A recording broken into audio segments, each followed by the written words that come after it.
Good morning, honorable members, and good morning to the Deputy Minister, Honorable Kenny Morulungu, and good morning to the Department of Planning, Monitoring and Evaluation. I see the DG with the team on virtual and in their offices, and good morning to all colleagues. I'm not sure, Mandy, if we are correcting.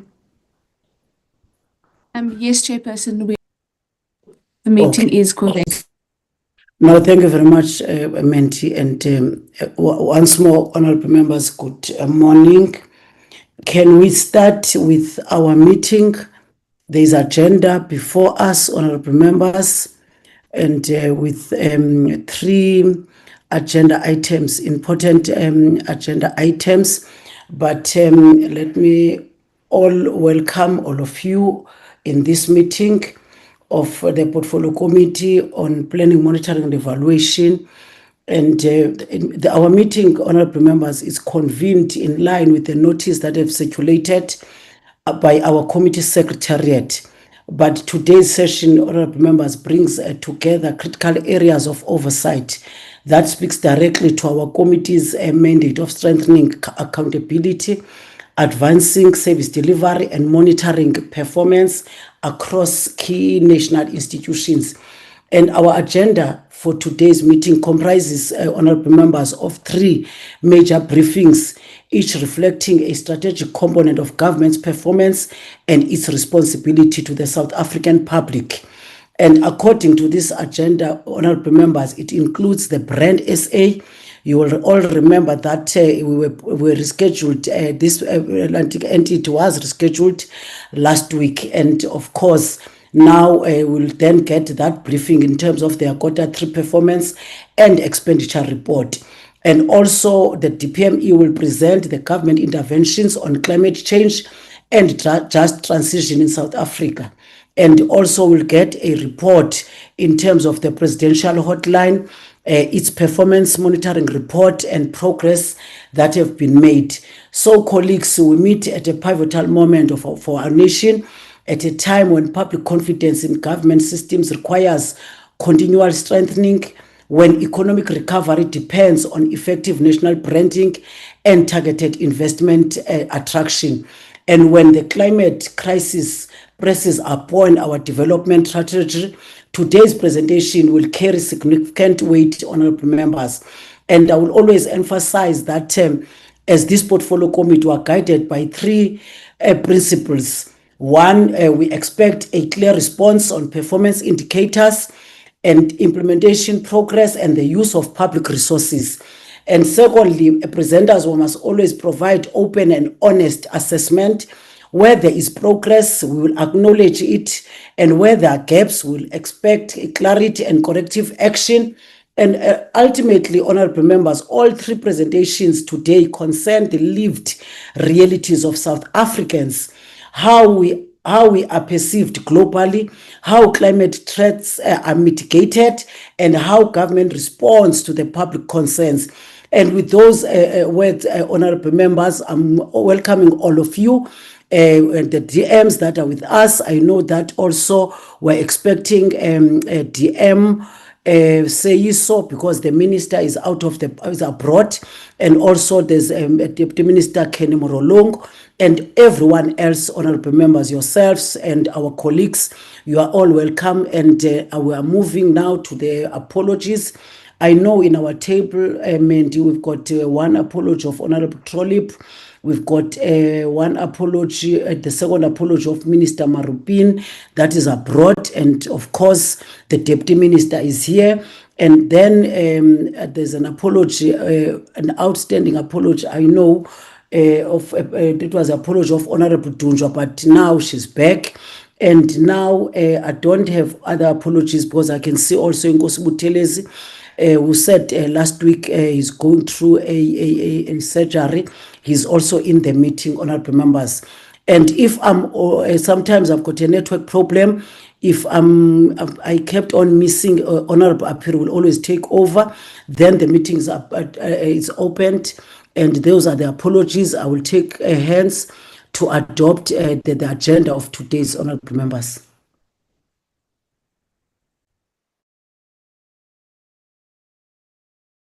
There's a hand of Honorable Manyi Chairperson, and Honorable Chauke. Chairperson, I move for the adoption. And greetings everyone on the platform. Good morning, Honorable Manyi. Honorable Adonis Chauke. thank you very much. Greetings, Chairperson, and everyone on the platform. I second the adoption of the agenda. Thank you very much, Honorable Chauke Adonis. Honorable members, I will hand over to Honorable Deputy Minister Honorable Murulungu for the closing, the opening remarks. And of course, then after Brand SA will present and will take questions and comments from honorable members. Well, thank you very much, Chairperson, and good morning to yourself. Let me also take this opportunity to convey our greetings to members of the Portfolio Committee, Deputy Minister Mohai, who is also joining us, members of the Board of Trustees, represented here by Mr. Shibambu, who is the Chair of Audit and Risk, the management of Brand South Africa, all government entities on this platform, ladies and gentlemen. It is quite an honor to present the Q3 management report for the 2025-2026 financial year, covering the period from October to December 2025. During this period, Brand South Africa demonstrated exceptional performance, achieving an overall score of 92% and meeting 12 out of its 13 performance targets. Notably, the entity met 100% of its target within the brand reputation management and stakeholder relationship programs. A significant highlight of this report is our strategic transition in our nation branding positioning. We are moving away from a long-standing inspire new ways to our new bold positioning. We are beyond extraordinary. This shift is central to broad nation brand strategy, which seeks to develop and articulate a national identity that advances South Africa's long-term positive reputation and global competitiveness.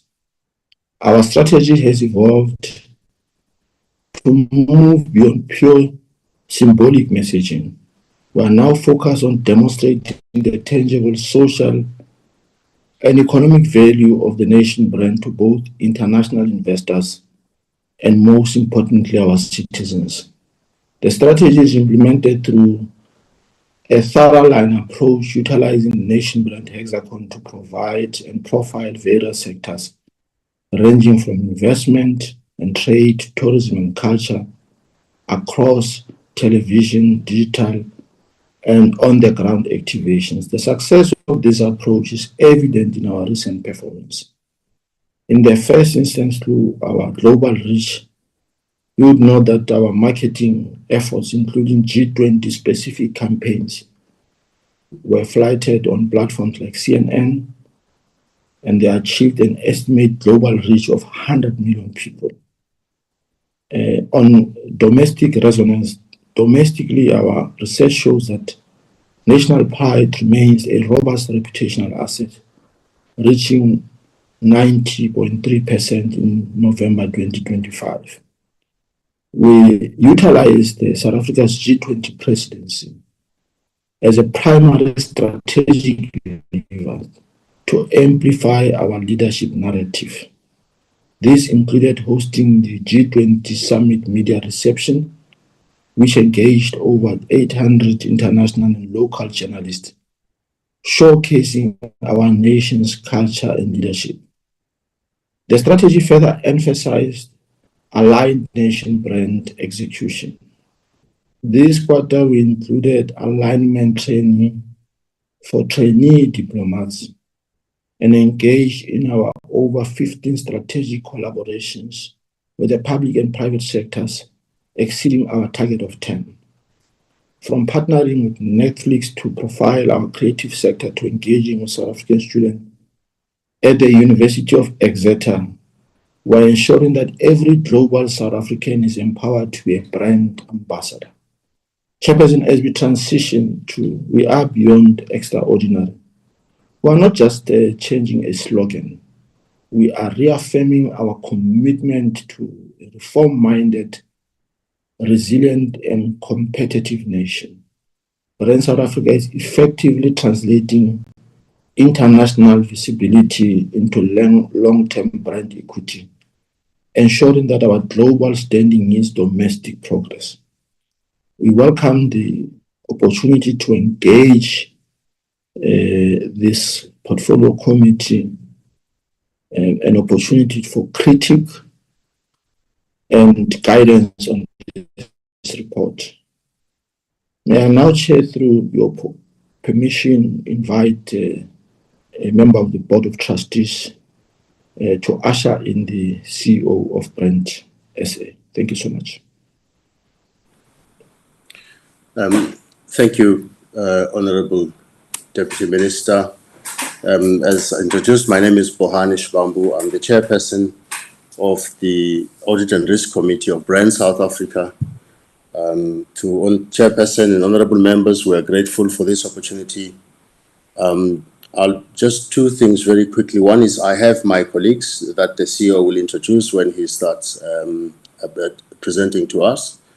But just to indicate, honorable members, that the quarter in question, quarter 3, predominantly we're focusing on the G20 activities, which our country hosted successfully, and also focused on supporting the president in the various missions to drive investment for the country. And we continue to play a role as the voice of the Global South. And the last to mention is that the environment in which we operate remains very volatile, very complex, but our work is cut out for us. We have to continue to raise our flag and our voice so that we're not drowned out. And honorable members, with those short few words of comment, I'll ask the CEO of Brand South Africa to please present to us.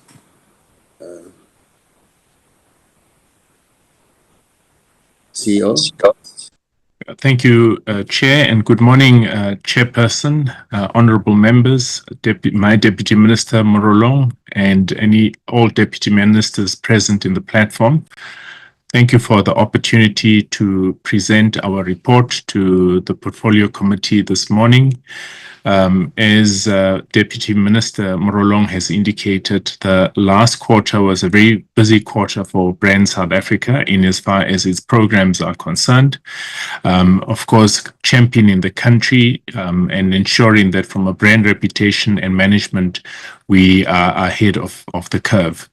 In terms of key highlights in the implementation from quarter 3, the first one is related to our activations, brand marketing activities, which were focused on, of course, supporting regional and domestic markets, with the G20 campaign being the primary focus, because it was the quarter where a lot of activities related to G20 were taking place, and I'll go through a lot more detail in this report in respect of the campaigns and the actual work that was done by Brand SA.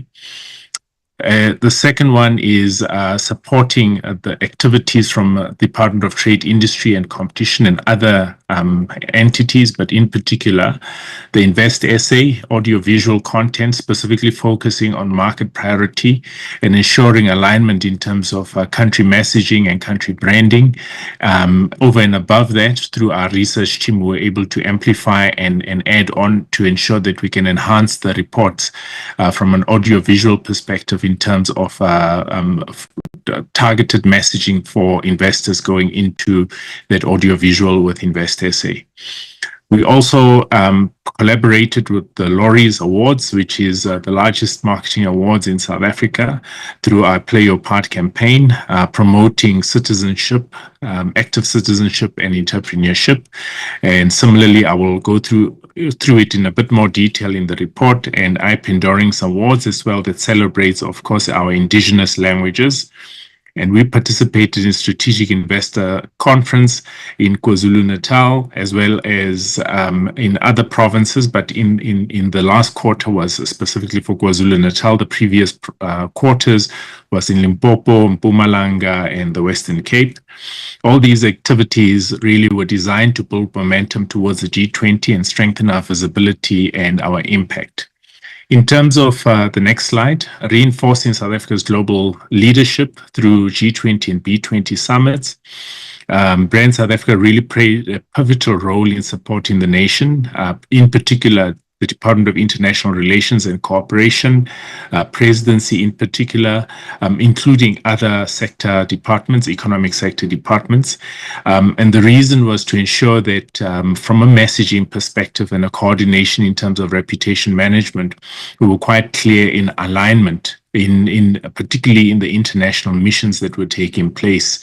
And it was quite important for us to strengthen South Africa's position in these international systems to ensure that from a country branding perspective, we remain at top of mind, and also from an opportunities in terms of the value proposition for South Africa to investors as well as to visitors. It remains appealing. South Africa remains appealing to the visitors. Next slide. In terms of the G20 presidency itself, we supported key elements within the G20. As you can see in some of the visuals that we've included here, really it was to ensure that we were driving the messaging, and we're quite clear in supporting the content of the bulk of the sessions that were taking place, specifically related to government, to business, and to media stakeholders. Next slide.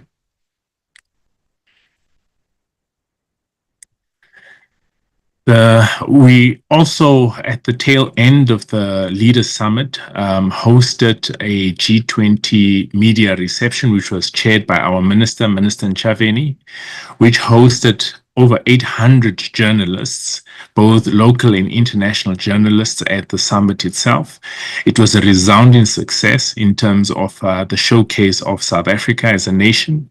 We were also able to partner with some of our local companies who were able to provide beverages, food, so that we were able to allow the journalists to experience the South African culture through its culinary sector. It was a absolute resounding success, and we also entertained the journalists through the Soweto Gospel Choir that was able to really showcase the voices of South Africa. So the creative sector was well featured as part of our engagements in the media summit, the media reception, which was hosted by our Minister Nchaveni. Next slide. We also supported the social summit. In amplifying inclusive development and messaging, Brand South Africa collaborated with DIRCO as well as GCIS in ensuring the success of the social summit.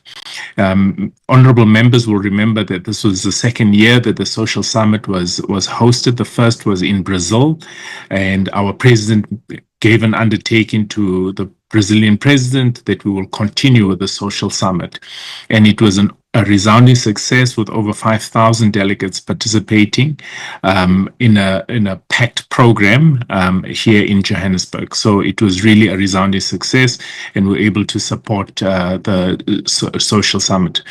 In the lead to, next slide, in the lead to the G20, the business round, the B20, we as Brand South Africa hosted a session that specifically focused on the G20 Secretariat and the B20 Secretariat to ensure alignment so that there was no cross-purposes messaging that was communicated when the B20 summit was actually hosted. We were supported by DIRCO. Ambassador Mabongo led the delegation from DIRCO. We were supported by Deputy Minister Godlimpi, who gave the keynote address, and the Secretariat were able to actually have a clear alignment in terms of messaging, which assisted us to develop a proper structured messaging booklet for the G20, but starting with the B20 itself. And at the B20 summit, next slide. The B20 summit, we also supported the B20 team through the exhibition stands. We were able to mobilize some of our domestic companies to ensure participation at the exhibition section, and we also supported the B20 secretariat from a content perspective. I had deployed 2 of my staff members to form part of the B20 team to ensure that there was clear alignment between the government as well as the B20 team from a messaging, from coordination and the content of the summit itself, which was equally a success. Next slide. Leading to the G20 and during the Leaders Summit, honorable members, we hosted a delegation of media from Tanzania, Ghana, Botswana, and Malawi, who participated at the summit. We were able to give them a cultural experience as well as an understanding of South Africa. We took them through key national sites and also, of course, the engagement with key government departments to ensure that they were able to communicate positively about South Africa. Out of all these journalists that we hosted, the messaging was quite clear. It went back to their respective countries. We were tracking their engagement in terms of their platforms in their key countries. And they really echoed very, very positive messaging about South Africa. We also partnered with Values 20 and Think 20 summits. And this was to ensure that both from an academic side and a multilateral approach, we were able to support these 2 summits.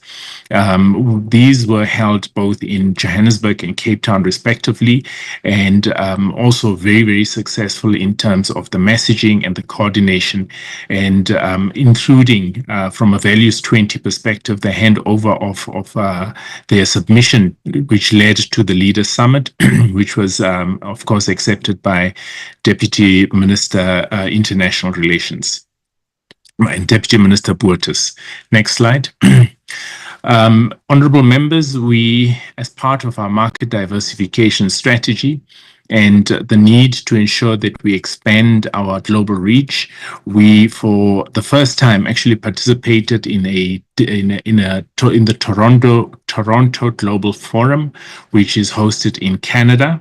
And the reason is to ensure that we don't always leave our eggs in one basket in that market, in the Americas market, especially North America, that we expand our reach with Canada, because that is a market that for a long time, in as much as we've recognized that it's an important market, but we had not done enough proactively in that market. So this was the first platform where we were able to really mobilize some of the South Africans that are located within the Canadian market to ensure that we can also have global South Africans reach within that market. As a result of our participation at the Toronto Global Forum, the forum actually coordinated a business delegation that came to South Africa in February this year, which we hosted. It is as a result of our trigger going to the forum that they were able to then mobilize themselves, because they were so interested in South Africa and the messaging and, of course, the value proposition, that they led a business delegation of about 20 business people who came through to South Africa, and they visited Johannesburg, Durban, and Cape Town in their visit. Next slide. One of the messaging that has come through quite strongly from the portfolio committee was to ensure that we align in terms of our messaging within the African continent. And brand SA, leveraging, of course, of the G20 platform, where we did a number of activations within Africa. We were also able to focus our energies on the AU Summit. Albeit this now falls under Q4, Deputy Minister Morolong also led a delegation to Kenya, where we engaged with the global South Africans and we engaged with our partner countries, specifically dealing with the nation branding and coordination within the African Union perspective, focusing on the Pan-African approach. These are very successful activities. In Kenya in particular, we're going to be having a South Africa Week in Kenya at the invitation of the Kenyan government. We'll be focusing on, of course, not only the messaging, but we'll also be looking at sports, we'll be looking at trade industry, as well as other sectors that would be important for the Kenyan market that we'll be focusing on. Next slide. We've also, as part of our Play Your Part activities in encouraging patriotism, we partner with a number of South African entities and community programs that seek to really drive nationhood, citizenry, as well as patriotism. And Breadline Africa is one platform where we partnered with them to refurbish infrastructure in a low-income school in the Eastern Cape. Next slide. In some of our international platforms, we also participated in the Africa Investment Conference, which took place in the UK, led by several ministers, but in particular for us was our Deputy Minister Morolong, who participated in a number of activities, in specifically focusing on the positioning of South Africa as a competitive and a preferred destination to do business, as well as leveraging on the specific platforms to ensure that we can amplify the messaging on South Africa's value proposition. These sessions were very, very successful. We've been further invited to participate in additional sessions. But what is also positive, honorable members, is in all these international platforms, we've seen a reciprocal visit, either a cluster of business people or individuals who, because they would have engaged with us in the market, would then contact us to say, we're coming to South Africa, please assist in creating networks for us with some of the local companies. And of course, that's where we bring in the Department of Trade, Industry and Competition or Department of Small Business or relevant departments to ensure that from the spin-offs of the participation in these markets, we're able to follow up on our key platforms. Next slide. We were also able to participate in the Ghana Entrepreneurship Festival, which took place also in this last quarter. This showcased over 10,000 business leaders within the African continent, in particular C-suite companies, as well as startups. It's an amazing platform that bridges the gap between the high end, of course, the big companies, including emerging companies, but in particular focusing on the tech side. And we participated in a number of their side programs, including their virtual streaming platforms, where we were able to hit more than 10 million virtual viewers as part of the Global Entrepreneurship Festival.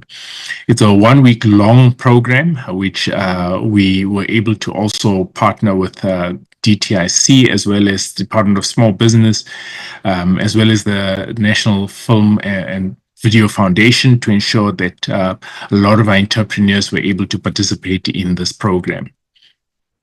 And of course, at the session, the Honorable Nkosazana Dlamini Zuma was also honored at the Entrepreneurship Summit. Pandorings Awards. This is now specifically honorable members. Our specific target that focuses on the preservation of indigenous languages, where we partnered with Pandorings and the SABC.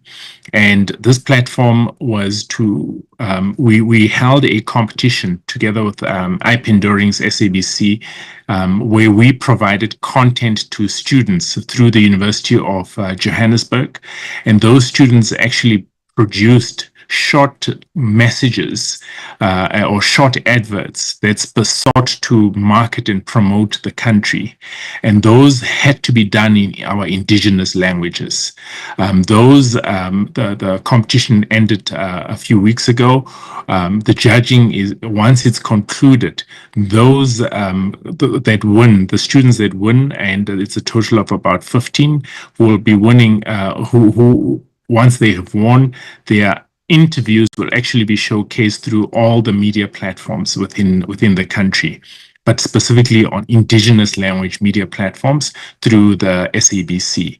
This was an important aspect for us because the national broadcaster has got reach and is an important entity for us to always ensure that in order to drive the messaging in our communities, we're able to utilize the national broadcaster as well, over and above, of course, the community-based radio stations that we also partner with through MDDA.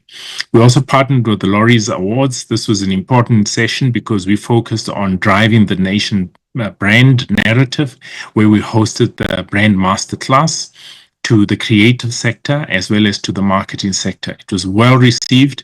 And for us, what is critical here is to ensure alignment in terms of messaging, and in particular, speaking to the top marketers of the country who actually drive the narrative from their own respective companies, whether it's in the banking sector, it's in the private sector, small to medium-sized companies, but in particular, big companies who've got huge budgets in terms of marketing, that they are clear in terms of what the country messaging is and that they are able to streamline their messaging aligned with the country brand messaging. So this was very, very important for us to partner with the Laurie's. As part of Play Your Part Ignite, we also partnered with a business school in the Western Cape and in the TVET College, where we sought to support entrepreneurs who participated in an entrepreneurship hackathon, where they were able to, of course, showcase from their innovations, their ability to really pitch their business, how they are able to draw up their business plans, and how they're able to really speak to the banking sector. So this was an important sector to ensure that we drive entrepreneurship promotion in the market. Next slide. We hosted a session in Singapore, Singapore Week, where we supported the Department of Trade, Industry and Competition. And this was an important platform because it was also as part of the lead to the G20 summit in ensuring that we were able to mobilize delegation of business leaders and those that supported the social summit and other summits of the G20. So this is one of our platforms that we hosted. Next one, next slide. We also had other markets in UNGA, within the African continent, as I've indicated, in Canada. So this is just a holistic view in terms of some of the activities and activations that we've held. Next slide.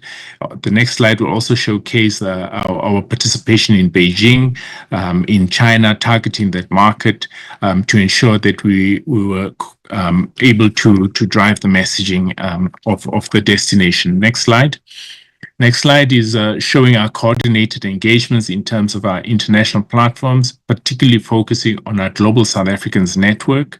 Our Global South Africans Network are an important pillar to the work that we do as Brand South Africa because they are an extension of us in respective markets where they are patriotic and they want to ensure that they drive patriotic messaging within that market, but mobilizing South Africans. So we partnered with them in a number of initiatives globally. Just in summary, Chair, as I draw to a conclusion, performance against targets.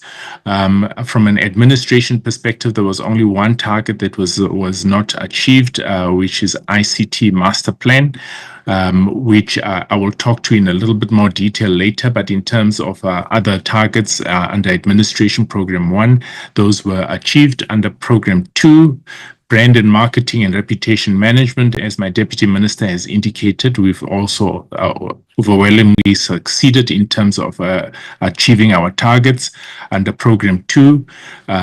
Next slide.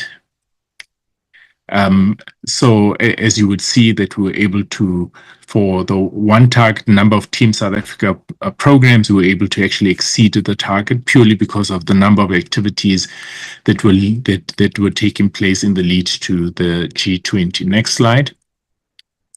For all our targets, we were able to achieve, and others successfully exceeded those targets because of the activities, as I've indicated. We'll then go 2 slides down in terms of the pie chart. One more slide. Yeah, so in essence, we've achieved 92% of our targets as far as Q3 is concerned. The 8% is that ICT master plan, which I've indicated. Next slide. You will see with these bars that for each of the other quarters, we're able to achieve all our targets, albeit the administration one, which is that 33% of the ICT master plan. If you can go to the next slide. Next slide. Yeah, so this is where we are in terms of this target, which was not achieved. Honorable members, we have already completed the ICT master plan. This was part of our ICT framework and as well as our policies. This will be presented to the board before the end of March, and it has gone through the ICT governance and ESG committee, subcommittee of the board, which has approved the master plan. In draft, of course, they've approved it, but they're going to recommend it for final approval by the board, which will be taking place before the end of the month. The last few slides, Chair, I'll hand over to the CFO, who will then talk to the finances, and then the last slide will then be we'll hand back to our board member, Mr. Shivambu. CFO. Good morning. Thank you. Good morning, and all protocols observed. I'm going to just take you through the finance slide. Next slide. Yes. So from a finance perspective, this is just a picture in terms of what the medium-term period budget looks like. There is a significant, a 4.5% drop from the 25-26 financial year moving into 26-27, and that relates mainly to the G20 additional budget that was included and executed within the third quarter. Over the medium-term period, there's a slight increase of 4.4% and into the remaining 4 years. For the current financial year, though, and against the 25-26 financial annual budget, we achieved revenue of about 185 million against a year-to-date budget of 156 million. This resulted in achievement against the year-to-date budget of about 107%. From an expenditure point of view, we had incurred 174 million against a year-to-date budget of 231 million. Which resulted in 76% against the year-to-date budget and an overall surplus at the end of Q3 of about 10.5 million. You can move to the next slide. From an audit perspective, at the end of Q3, we were about 60% completion for audit findings. That relates to 13 findings out of 22. We've made significant progress in terms of the remaining 9, and we are hoping to have finalized majority of this by the end of this month. Currently, we are already in the planning stage of our annual audit with the Auditor General South Africa, and that will continue until the end of July. Thank you.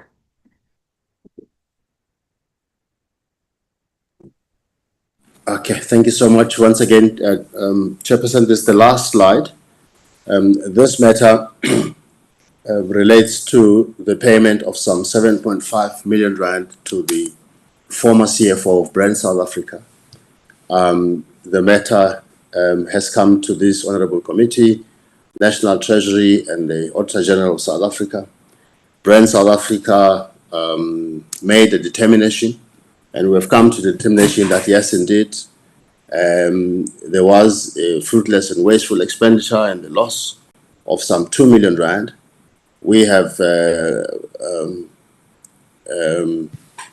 authorized the process of to get a forensic investigator that has just delivered a report that will finalize this Friday to determine the employees involved and what each one of them did, and after which 2 things will follow. The first is a process of recovering the money and simultaneously holding the individuals to account. And once that matter is, as you can see, we will conclude this this month, because by Friday this week we'll be dealing with that. And once it is concluded, we'll come back to the Honourable Committee to report comprehensively about how it was dealt with and how it was concluded. And we're obliged also to submit a report to National Treasury, to the Executive Authority, as well as the Auditor General. Thank you, Chairperson.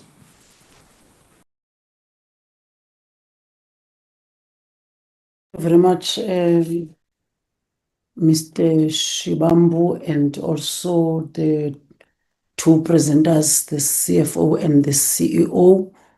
And we thank also the opening remarks by the DM. Honorable members, that's the presentation, detailed presentation from the brand SA. And I'm now taking hands, honorable members. There's no hands. Okay, there's a hand of Honorable Zuma. There's the hand of Honorable Apiri. Those, okay.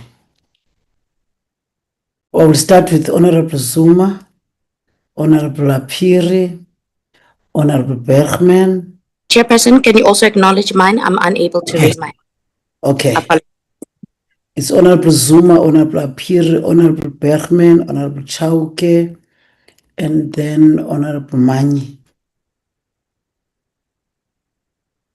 I will start with Honorable Zuma. Okay. Good morning, Chair. Am I audible? Yes, you are, Honorable Member. Okay.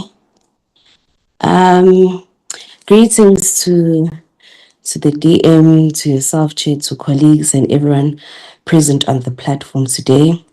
Thank you for the long-awaited presentation. I think it's been 2 weeks that they said that we'll have a presentation from Brand SA.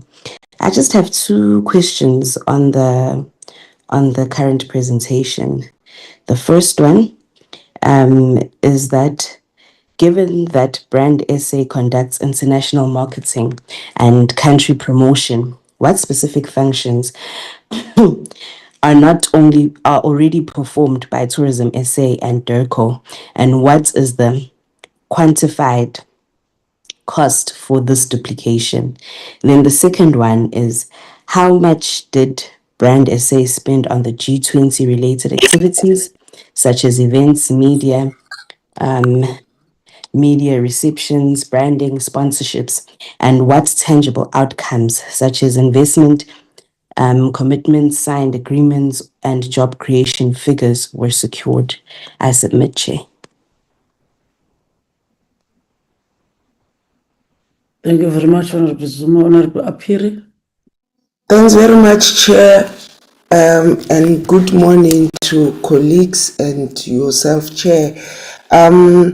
This quarterly report largely reported to us that Brand SA has supported the G20, which was hosted by our president. I just want to know what positioning impact did the G20 have for us as South Africa, and what impact will the non-invitation of South Africa to the G20 in the USA have on our image? My second question will be, Chair, what lessons have we learned with regard to optimizing our image as a nation through multilateral platforms such as G20 presidency? Thanks very much, Chair.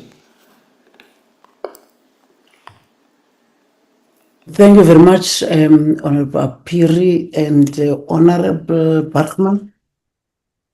Thanks very much, Chair.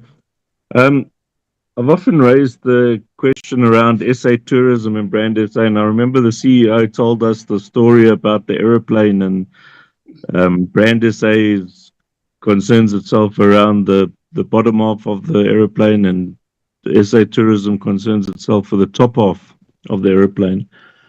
And I made that speech about, why we need 2 aeroplanes when we can have 1 aeroplane. And I know that Honorable Mani has also written a letter, and I'm sure he'll talk to it. And he's also asked us, that Brand SA come prepared with regards to why they're not together. And I think it's going to come to a stage where we're going to request formally that SA Tourism and Brand SA, that the two committees meet together to discuss the potential for an opportunity to look at a paper of putting the two together, because there's nothing that I've seen that makes sense as to why these two entities should not be together as one entity. Now, I'm looking at the G20, I'm looking at the conferences, I'm looking at all these nice to-dos, and I spoke the other day, I asked questions around the country managers. There used to be these country managers in America, the UK, in China.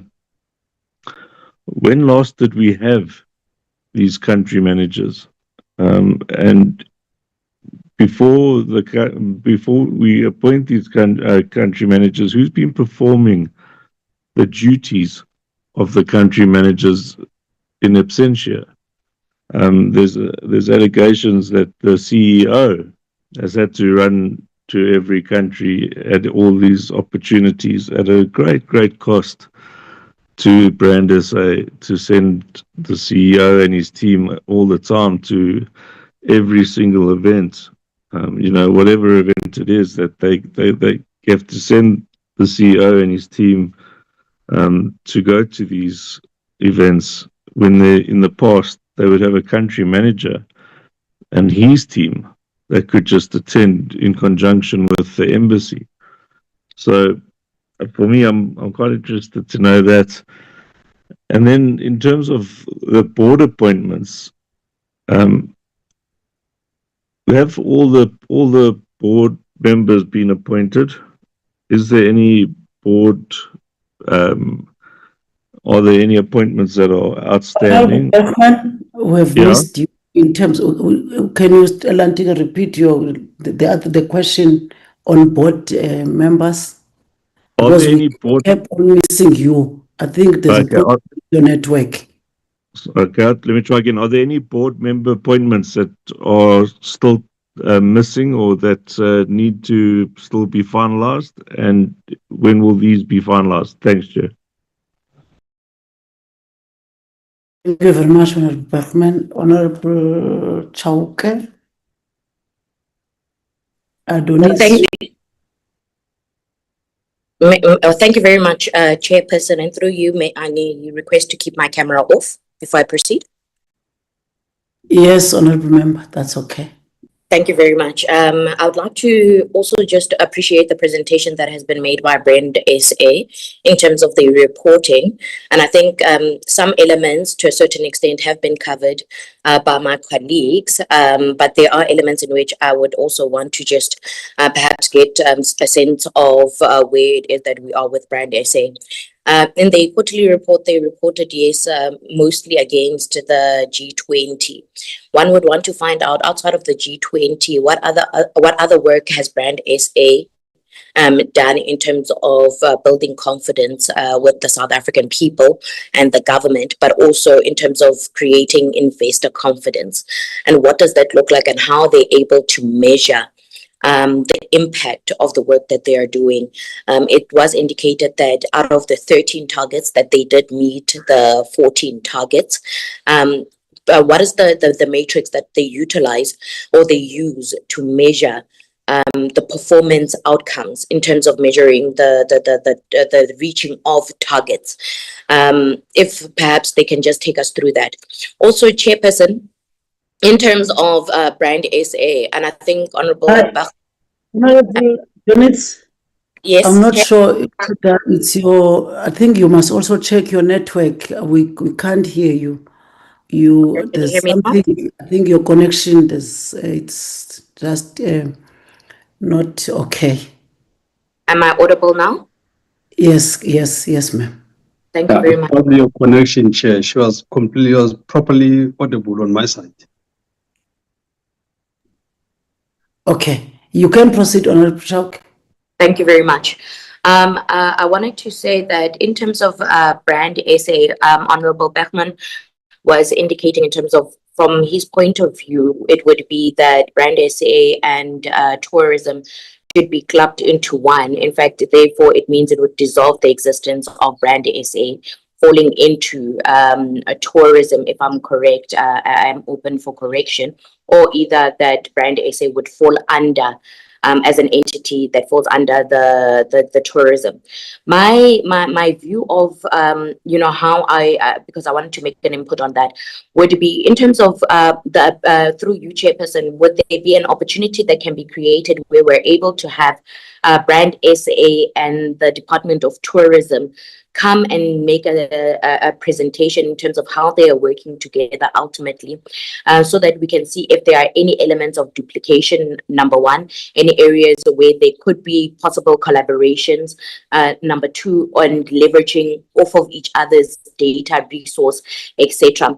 And I think it's quite important because Department of Tourism is the one element within government that brings also investor confidence. It brings tourist attraction into South Africa. It just sort of brings economic opportunities as well into South Africa through, giving confidence and building confidence within South Africa as tourism industry. And I think Brand SA should be able to report on that itself as well, in terms of how they are effectively contributing towards the tourism industry, working with the Department of Tourism. Now, on the target that was not met, are they, if I might have missed it, apologies. What is the reason for missing that particular target? What are the ramifications or remedies that are going to be put in place in order for that particular target to be met? Do they see a possible way in which that target could affect negatively on the work of Brand SA, or the view of what it's meant to implement as its mandate? Second to last, Chairperson, Brand SA plays quite an instrumental role in really building investor confidence, and I would really want presentations that are coming from Brand SA to really speak more as well in terms of the economic opportunities, the employment opportunities that Brand SA itself, through the work that it has done, through intergovernment and stakeholder or private sector collaborations, they've been able to bring more confidence and investment into the country, that they are able to sort of, they are able to take credit for as Brand SA through the work that they've done and keep track and record of it.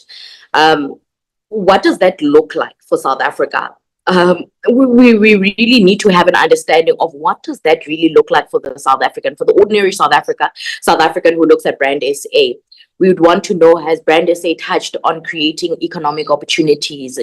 Has it worked on addressing social inequality issues that are faced by South African citizens?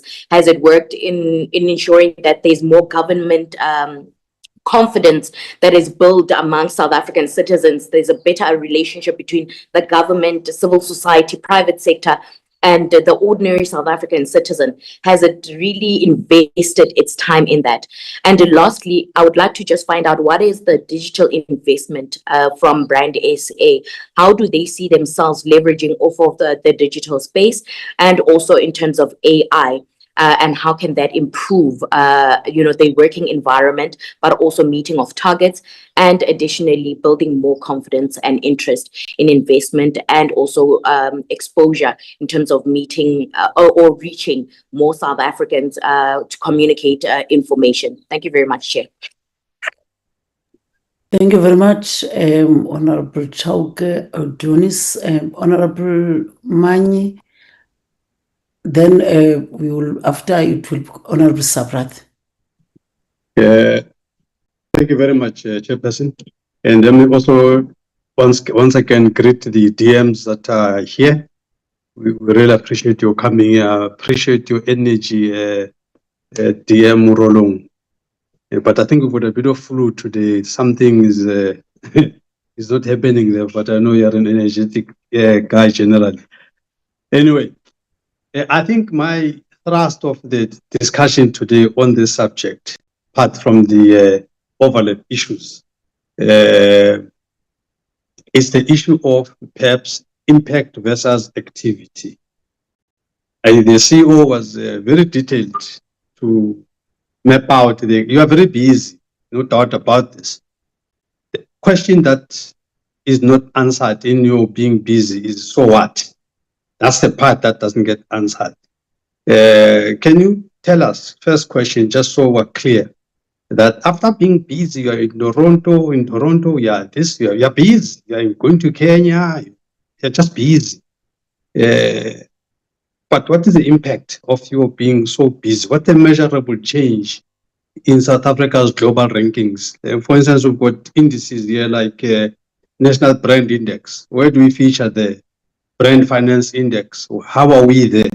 You know, can you just talk to that as to what is the impact?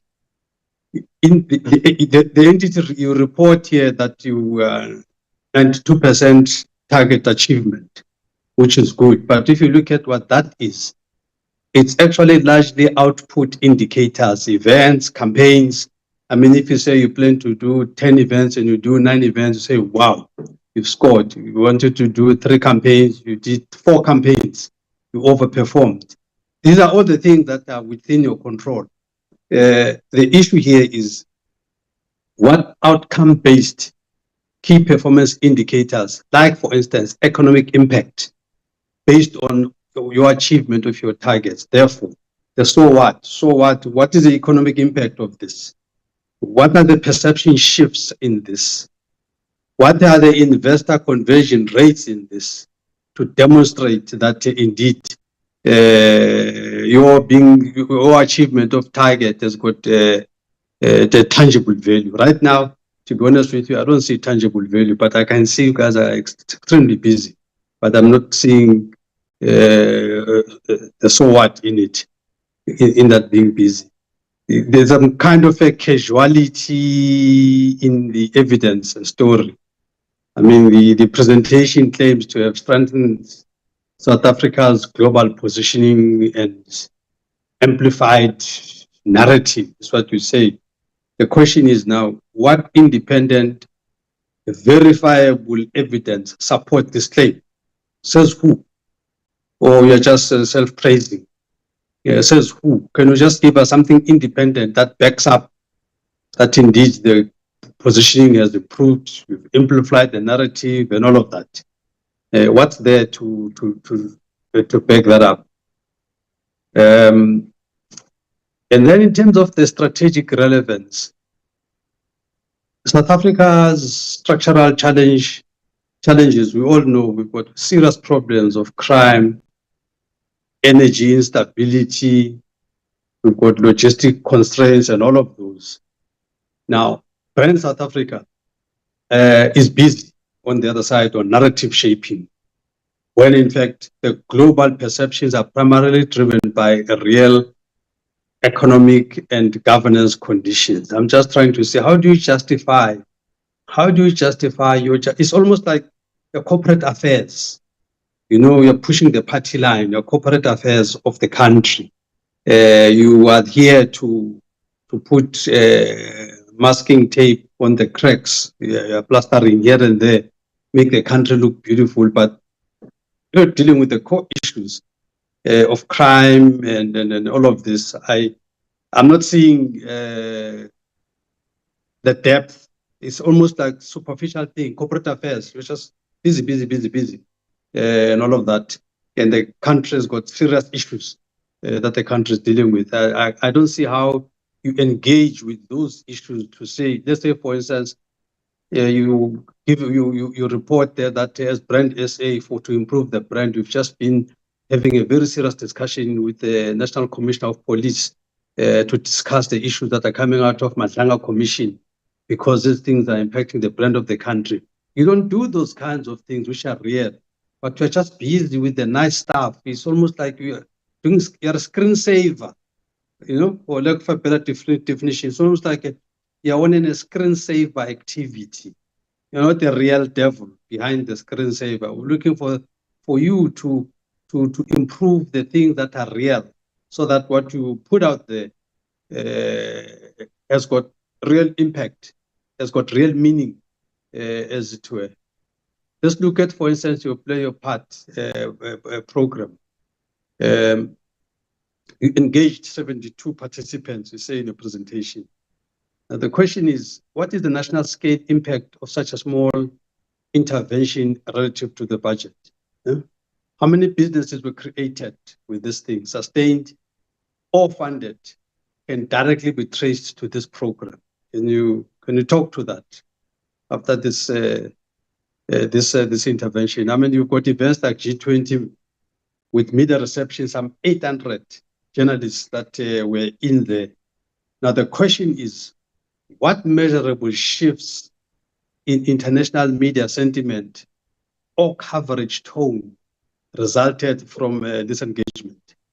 Can you talk to that? And as I close, Chair, the last question here is that in terms of just the strategic alternatives, has the department conducted a cost-benefit analysis? In fact, this is a question that I had asked, that can this be addressed in this presentation, like Honorable Bergman is indicating, but I didn't see any effort to deal with this thing. The question is, has the department conducted? I know that there was a cabinet discussion at some point, but there's no cabinet decision. Is it this ministers? One Minister Sisulu was saying this is what we're going to do, and then came Minister Deli and said no, there's no cabinet decision. So this thing just went in the air. I don't actually know where it is, but now we are here. We are where we are today. So the question is, and there's a final question, Chair. Has the department conducted a cost-benefit analysis of dissolving Brand SA and relocating its budget to tourism marketing, investment facilitation, or things like that? I mean, I think, Chair, with this busy corporate affairs approach that Brand SA is taking, there can really just be a division within Tourism SA, and that would just streamline things. I'm going to listen to Honorable Morolong here. He's going to try desperately to try and make a case here. I'll be listening very carefully, Chair, but as I sit here and now, I really think that we can do with it. I'm not saying anybody's job must be lost, but they can all be operating under Tourism SA, and so that we don't have 2 offices in London, 2 offices in the US, 2 offices elsewhere, when we could have been operating from one house and rationalize the very scarce resources. Thank you, Chair.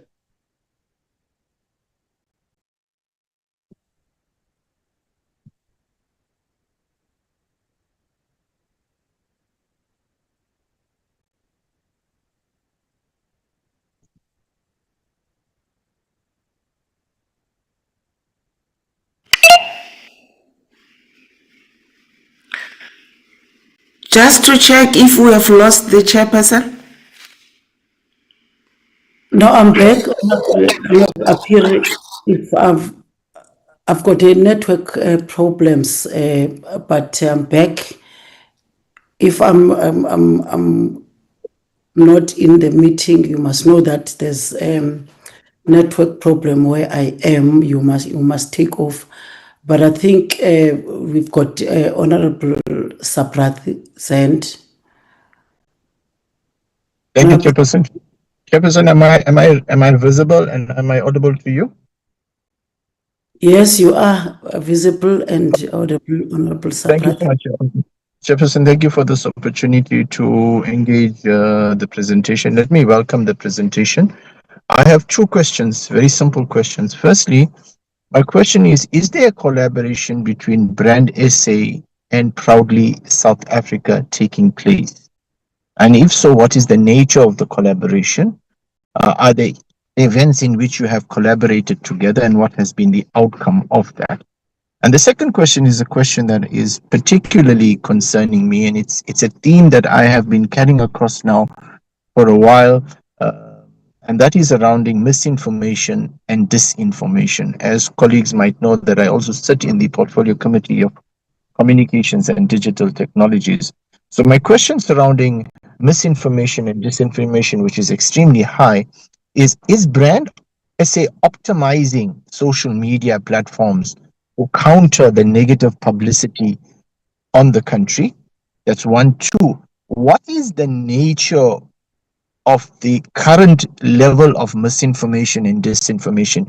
Do you have certain themes? I mean, we all know that this joke of this lie that is being spoken about, that there is the white genocide taking place, is one classical example of a damning example of a misinformation and disinformation that is extremely laughable. But are there others that are currently taking place, and how is Brand SA responding to it? And is Brand SA watching the horizon? Are we looking ahead to see what can we anticipate as possible misinformation and disinformation? So I really want to have a pointed response to that, because I think Brand SA should play a crucial role in how it positions itself to anticipate, to respond to misinformation and disinformation in the country. Thank you so much, Chairperson. Those will be my only two pointed areas that I wanted clarity on.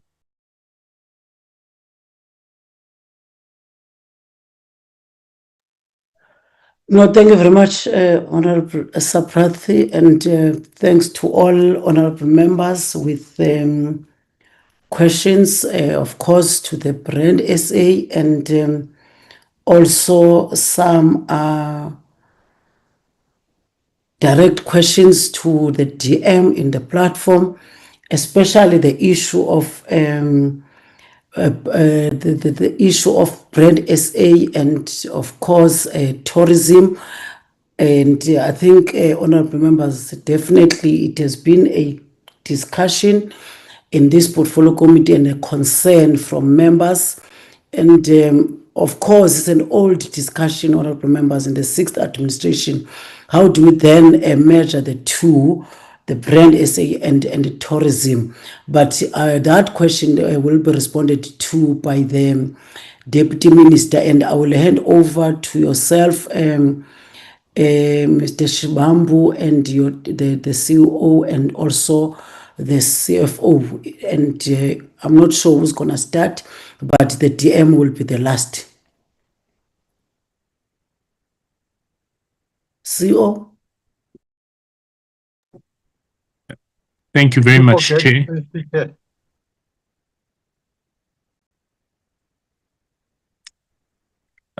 Chair, may I proceed? Yes, I'm not sure. There was, is it you, Honorable Manyi? Yes, I was saying, didn't you forget Honorable Christ? I think she said she can't raise her hand. Or isn't, I didn't see, where is that Atlantic note? She can't raise her hand. She had said something. I don't know why she's quiet now.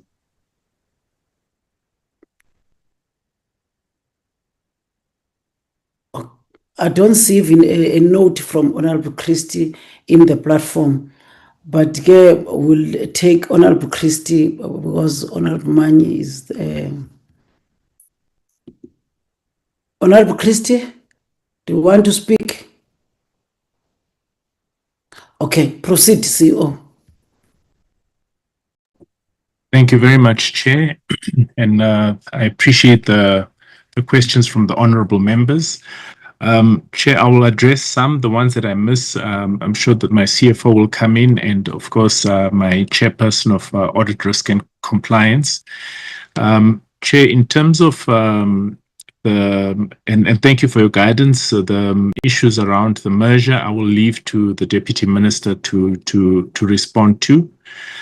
In terms of the G20 support and the positioning last year, so from perhaps this will also be cross-cutting, because it will also answer quite a few questions that have come from other members in terms of the impact. We have a global reputation study that we commission as Brand SA annually, and that global reputation study measures South Africa against 42 other nations.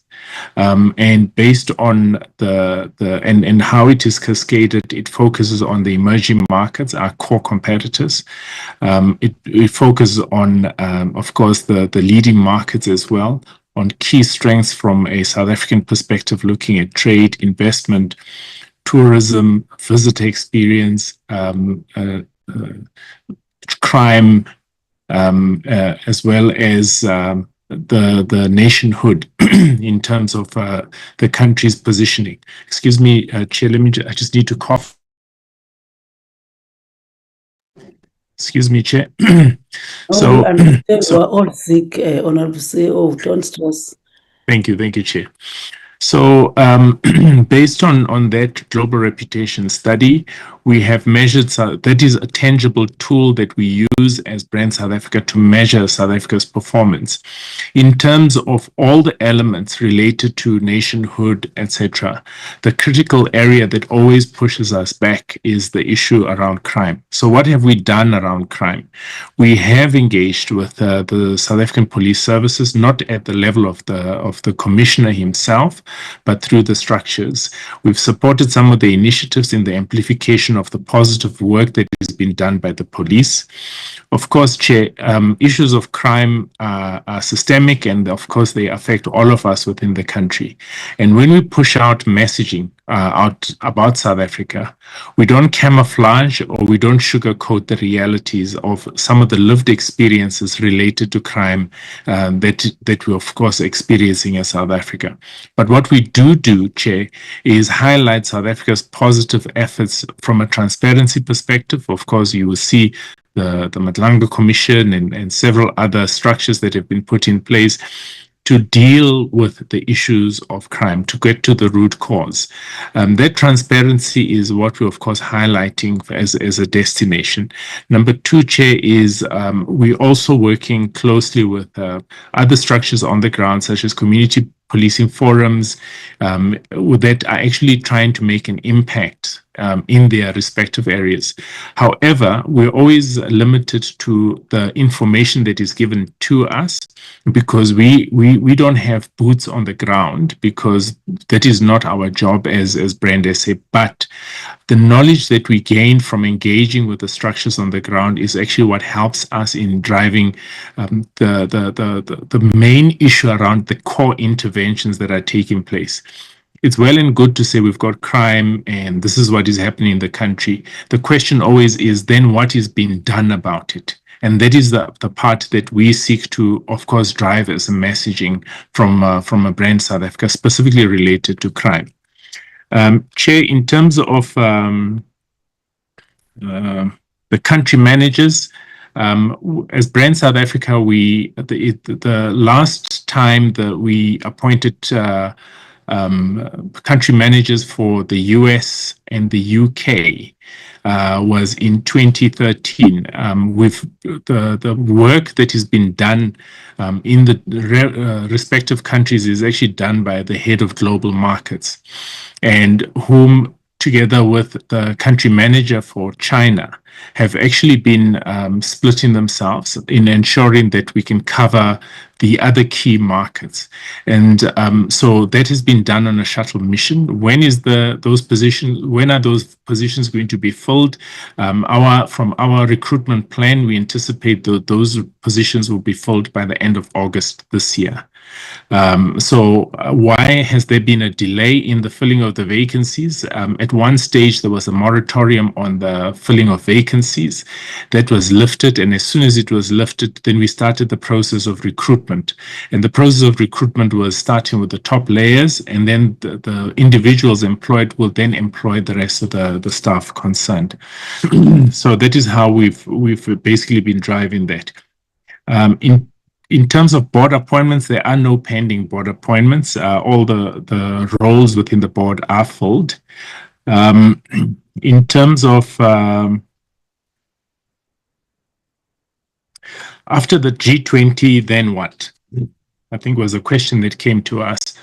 There's a number of activities that we have aligned, and of course, leading to the G20, there was a lot of push, including from the respective honourable members in this committee who encouraged us to ensure that we are visibly supporting the initiatives of the G20. What we sought to do was use the platforms that we would ordinarily use as Brand South Africa in the marketing and positioning of the country, and we'd be having a G20 focus because that was the main driver last year, in particular the third quarter, to really position the country as being ready to host this huge event, which was the G20. So a lot of our activities were linked to that purely because of the activity. Post the G20, of course, we've just been pushing in terms of the African Union. We concluded an African Union summit where we also had a side session specifically focusing on the Pan-African approach, including the branding messaging that I reported to yourselves earlier on. And the spin-offs thereafter, I've indicated what the follow-up and the outcomes of that would be. We have, of course, this year, South Africa being chair in SADC, we're supporting the initiatives around that. Over and above that, our regular programs in different markets in the amplification of the destination for that South Africa is a destination of choice for investors as well as for visitors. In terms of I like Honorable Manyi, who says we've been very busy. Yes, we have been busy in ensuring that we protect the reputation of the country. All you need to do is to, of course, switch on to the news daily and see the amount of course, negativity that is out there. Our role is to ensure that we can amplify the positives about the destination. And that is why the busyness, as you've indicated, to ensure that we can drive a positive messaging about South Africa. In terms of your question around the impact of South Africa, we do look at the brand finance, which has ranked us actually quite well as South Africa, having valued our brand as over $33 billion US.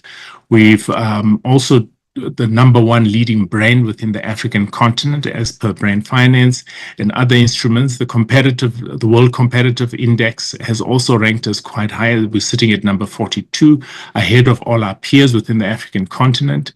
The World Economic Forum has also ranked us 40 out of 140 economies. So all those are positives, and you see a shift between the last 3 years to this year, where we've actually been improving in terms of our stature within a number of these instruments that we keep an active eye on. Very, very important for us. What is important, Chair and Honorable Manyi, I think your point is valid. It's not just about ticking a box. It's about saying, okay, now that we are ranked here, where are the weaknesses? And those weaknesses are the areas that we then focus on to ensure that we drive the messaging. The big question that Honorable Subratri has indicated, has asked, was our big headache point last year, particularly in the first half of the year. Which is the issue around misinformation and disinformation about South Africa, the issue around white genocide, etc., including distorted messaging around the Expropriation Act, distorted information around the Black Economic Empowerment Act. And what we've been doing is actively driving the core facts around what those pieces of legislation are saying. And then we also, within the US market, we pushed a lot of eggs into that market because it was important that we have a right to respond. What we discovered was these forums and these structures that are driving this misinformation and disinformation would go to the US, have media interviews, but there would be no response from South Africa. So we were able to track a lot of media that were actually allowing those interviews, but without giving us a right to respond. And a right to respond gives us the opportunity to actually set the record straight and to give facts, figures, and exactly what is happening within the country. So we pushed a lot of eggs into that basket. And I said the first half of the year because then we realized that we were not unique, because in as much as we see these bullets come into South Africa, these bullets are going to all different markets. And, you know, once we cross the border, our biggest challenge always is we're dealing with the US dollar or the pound and then it pushes the cost really high. But we did not compromise in terms of that. We also led proactive activities in that market to speak to core legislators who would be able to assist us in changing and influencing their own constituencies with the right information and the correct information about South Africa. So that is the main area that we've been driving, and we continue to drive. We haven't removed our foot off that accelerator. In terms of yes, we're happy to improve our presentation, honorable members. I think a lot of honorable members have alluded to the fact that we need to showcase what is the impact, and we'll be able to drive that when we bring when we bring through our Q4 report, to ensure that we can showcase the activity, the impact, and the reach, as well as the outcomes linked to it. I spoke through some of those areas, but I think they may have been lost in me speaking through them rather than being in the actual presentation itself. So I accept that. We'll improve the presentation to ensure that we can drive that. Chair, can I hand over to CFO and my chairperson for ARCO on items that I may have missed? Thank you, Chair. Thank you very much, CEO. Thank you. Please go ahead, CFO. Go ahead. Apologies. Thank you, CEO. So I just wanted to address the question around the expenditure, I think, for G20. From a Brand SA perspective, it had costed Brand SA about 21 million for a G20 perspective. There was an additional 5 million used then for a social summit that was then funded by GCIS as well. So overall, around 26 million. Thank you, Chair. Just before you finish, CEO, do you want to talk about some of the support that we got for G20 outside government? Thank you very much, Chair. So what we've also opted to do, honorable members, is, and thank you, my ARCO chair, for reminding me. What we've also opted to do is to work with the private sector where we have shortfalls in terms of our own marketing. And it's been quite amazing to see a lot of the private sector companies coming on board, because they're not doing it to tick a box on their side. They're doing it because they are actually patriotic. And even as far as the latest one is the World Economic Forum, where we're able to raise, of course, their investments through, the raise funding for the World Economic Forum, so that we don't bear the brunt of the costs associated with it. And they've come up to the tune of about over 25 million rand to support some of that initiative. Of course, for the G20, they spent a lot of money also in support of the country, in support of the activities, and we did not get a feeling from the private sector when we approached them that it's a no. The usual responses of saying we're struggling because of costs was never a reason given to us.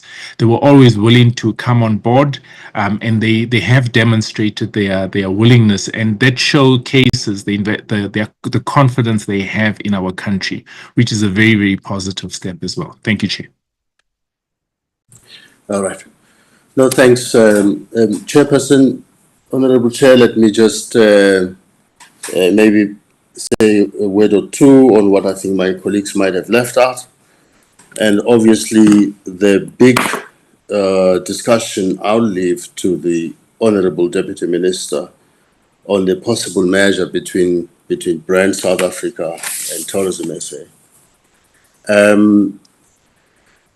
What I'm just looking at my papers because I've been writing notes when honorable members were speaking. So right from Honorable Member Zuma to Piri, Bergman, Chauke Adonis, Honorable Mani, Subrathi, there's a theme that is that comes through that's very consistent, and that talks to the nation brand, the need for a nation brand. And so we might have asked our questions differently, but all of them talk about that. And I want to agree with Honorable Mani that we have tended to focus, I think, in our presentations in activities. And as he says, you know, CEO and his team very busy. I think that's true. But what we have not done, and I think we're going to improve, we take your counsel, is really to focus on what is our nation brand? What is the brand equity as we speak? I had the CEO said it's 33 billion. No, we're ranked by Brand Finance. It's estimated South Africa to be between 300 to 400 billion US dollars. And South Africa contributes about 70% of the entire African brand equity. So that's a lot of strength. Now the question would be, is there a dispute whether we want a strong nation brand or not? Definitely no. But honorable members are saying, can you then report what are the outcomes? What are the benefits of having this strong nation brand? And honorable members, you would have seen, it's not a new discussion, everywhere when this matter, when we talk about the work that Brand South Africa does, you would find that when you have a strong nation brand, it means you are viewed favorably around the world by people internationally. So whether this be business people and investors, companies that are looking for new opportunities, and that talks to investment. Does it mean we must merge with Investment South Africa? I don't know. When people like the brand South Africa, the story that's being told about South Africa, they ignore all what they hear about crime and they visit South Africa. Does it mean we must merge with tourism? I don't know. Obviously, when there's investment, there's tourism, that results in economic growth and job creation for people. Have we reported a lot more about that? I think we have reported less, and I think our slant is what is going to change. This is a message we're getting from yourselves. The last one I'm going to talk about is, on reputation management. Obviously, honorable members are very correct. A lot of negativity that's generated in South Africa affects the nation brand, and people start ranking us very poorly, think negatively about us. And that would have impact on how much investment we get and how much tourism we get, and some misinformation. And we have not reported there. Let me just leave honorable members with this. Part of the activities that even the CEO, when given a chance to speak to, he did not speak to, and it really is about our orientation. I think we will change that. There's a time when the board met and said, look, there's a lot of negativity that's being generated and by South Africans. So what do we need to do? We need two things. One, we need South Africans that have global standing to stand up and speak, and they will not do that on their own. They need Brand South Africa to mobilize them, and so they start raising their voices. Secondly, we have gone to those markets, the US in particular, and we had people in Washington, in New York, and speaking to the different constituencies, including the Black Caucus, and say that you know that these stories are untrue. Please help us communicate. So once you get to the media and the journalists and the opinion makers and the editors, they start writing positively about South Africa. Have we reported to you about this? I don't think well enough, and we take the message. I think we must do more of that. So yes, let me conclude here. There is no doubt, honourable members, that there is a need for to build the brand equity.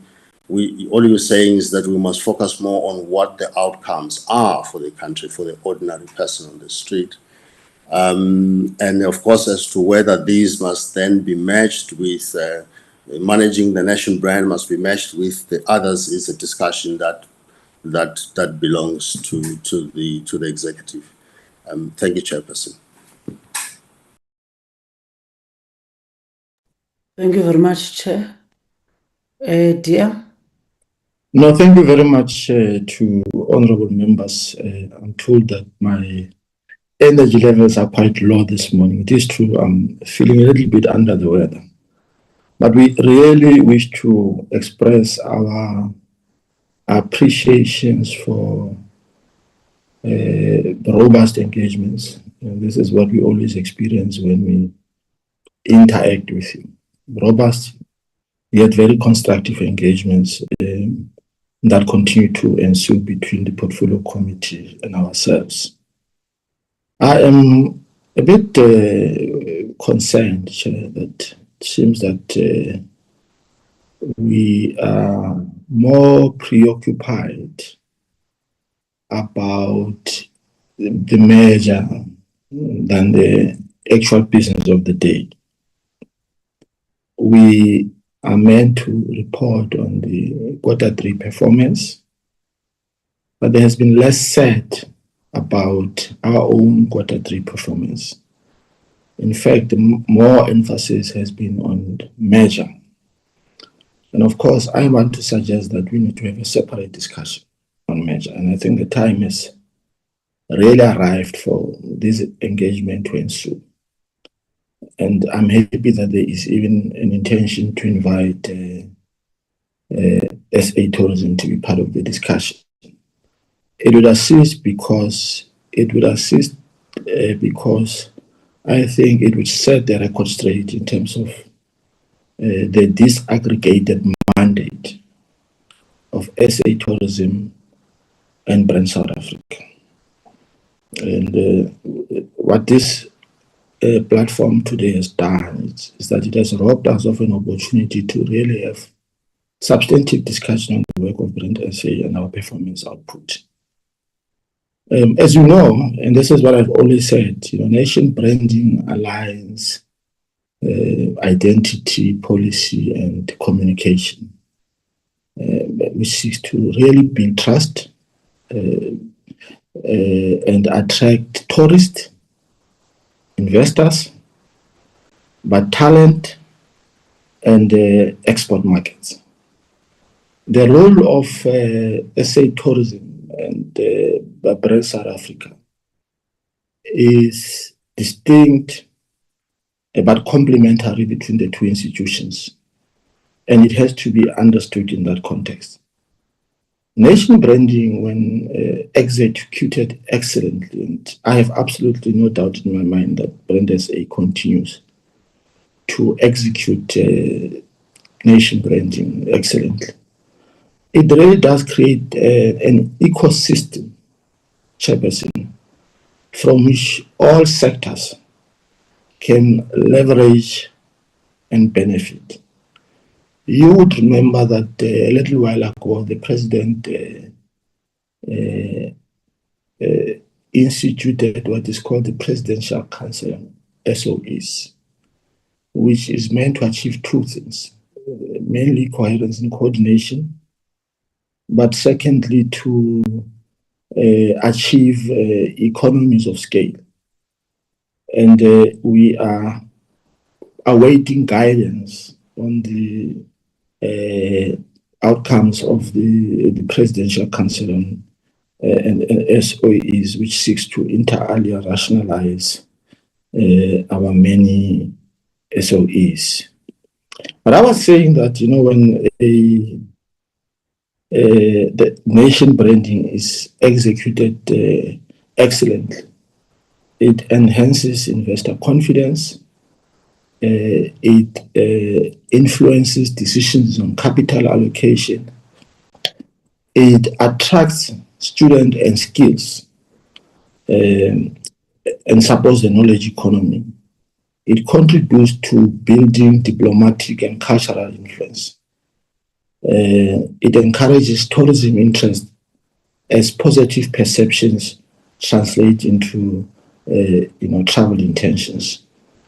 And one member, I think it was Dweeb, asked a question about the three distinct roles of decor, of brand SA and SA tourism. You would know that the mandate of decor, it's meant to promote and execute South Africa's foreign policy and manage its international relations. And the role of SA tourism is really focusing on destination marketing, promoting tourism services, promoting tourism products, increase tourism arrivals and revenue. Whilst the role of brand SA is to manage the overall nation brand, to enhance global competitiveness, and to make sure that consistent with our vision, our brand is desired across the globe. We also, as you know, undertake research on global perception, also on domestic perception. And we continue to market South Africa as an investment destination, and we continue to promote domestic pride. In the true sense, we say tourism is, especially tourism promotion, is a downstream of nation branding. As I said when I answered the question, and I saw my brother, Honorable Mani, laughing in Parliament, I was saying that visitors are likely to choose South Africa rather because of their brand affinity,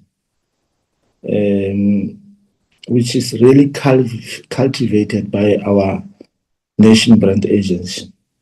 And when they have a strong perception about the vibrancy, innovation, and opportunities brought about through nation branding, they choose South Africa for leisure and for business. I had an opportunity to conduct a working visit in Kenya, and one of the discussions that took place was facilitated by myself and the minister of an equivalent minister of DTIC in Kenya. And we ventured into a discussion about the work of what is called the Kenya Export Promotion and Brand Agency, which has now been incorporated into the Ministry for Investment, Trade and Industry. Now I can tell you that one of the things that we've discovered is that it is clear that through this incorporation and subtle measure, the mandate for Kenya branding has been diluted in favor of export promotion. So we must be very careful about diluting the mandate. The second thing, the final thing I want to raise on this matter is that it is also clear that it's also about capitalization, full capitalization of the mandate of brand SA.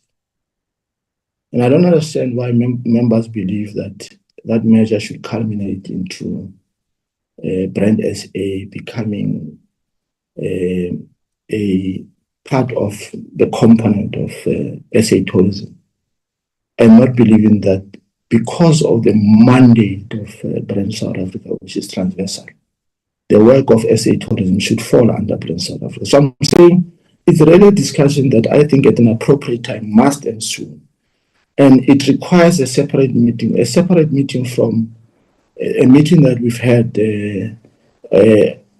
or this meeting rather, that discusses performance, so that we don't really take our attention from real substantive issues of the implementation of the annual performance plan.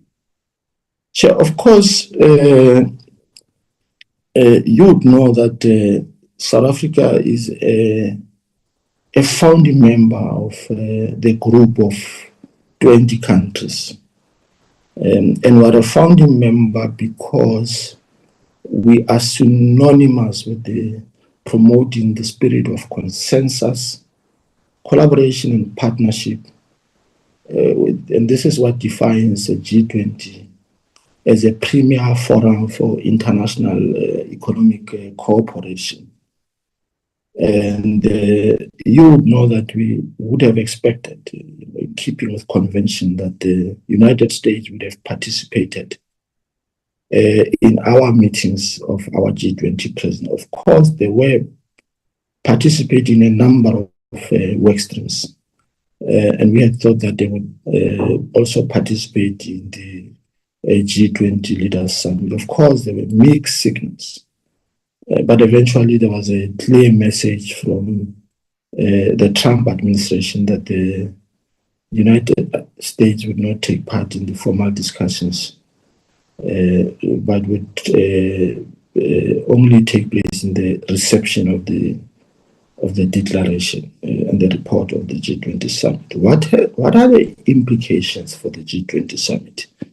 The first thing that we wish to say, especially on domestic implications, is that one of the things that the G20 summit has been able to do for South Africa is that it has been able to put South Africa on a pedestal, in the sense that it has been able to elevate particularly priorities of the region, such as the Africa's Agenda 2023.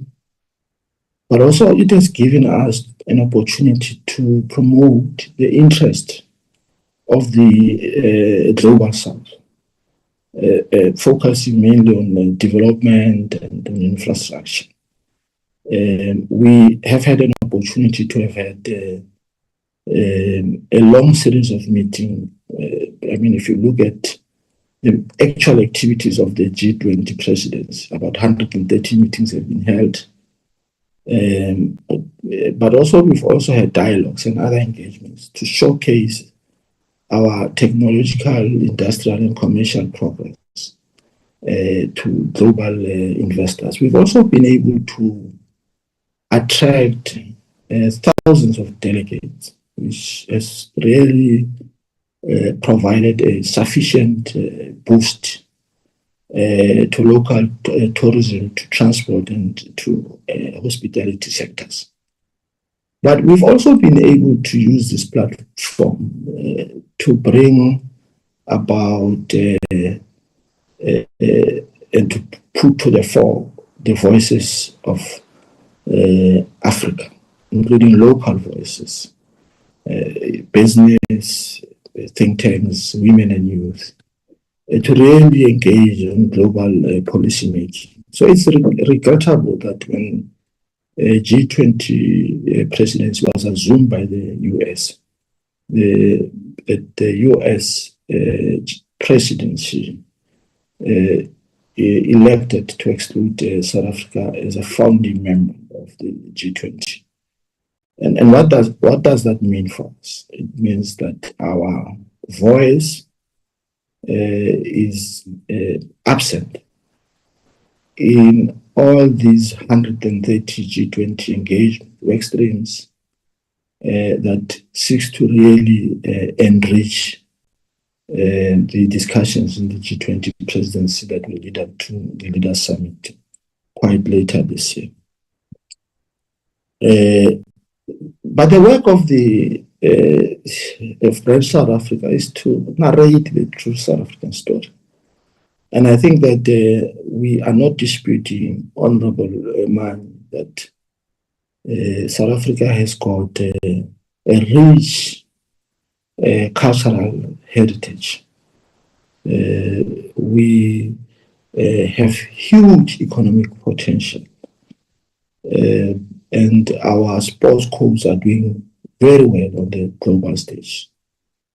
This is not a rubber stamping some government narrative.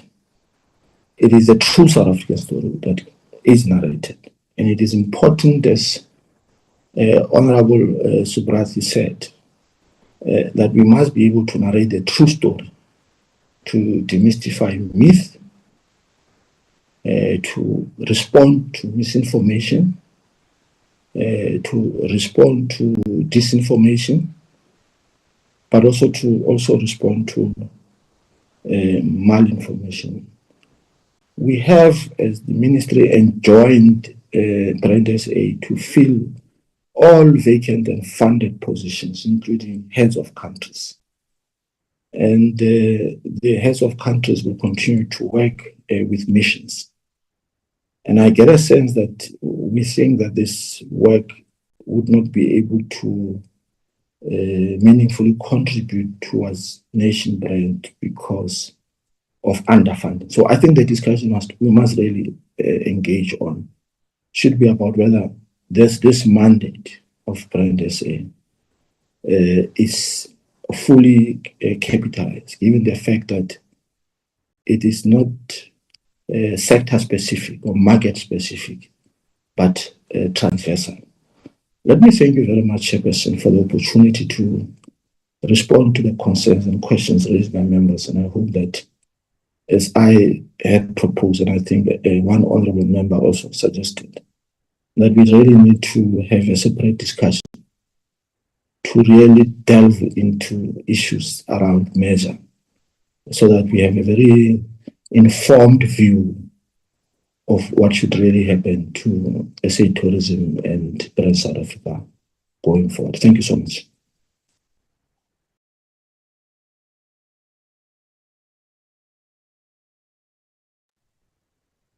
Thank you very much, TM. Honorable Mine. Yeah, thank you, Chair. Just a parting shot.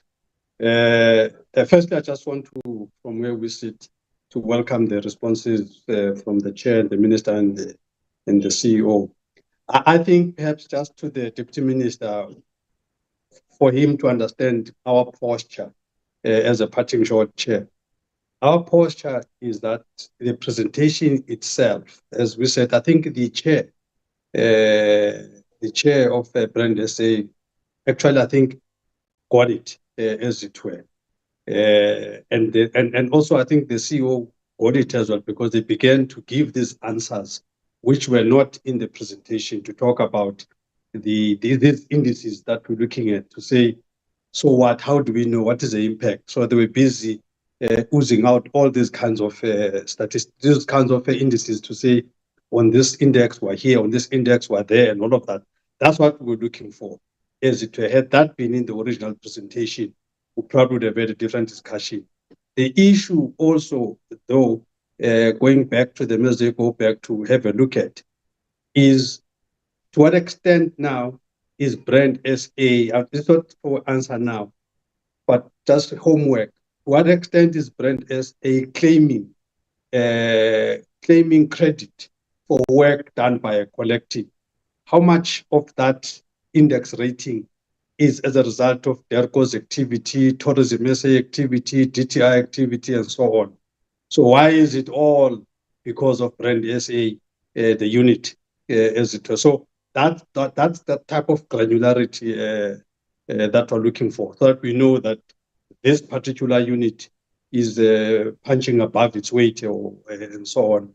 But for now, without crystallizing, I mean, even if we to look at Toronto, what we did at Toronto and all of that, the question is, what is this? Could what we did there not have been done by Tourism SA and all that? So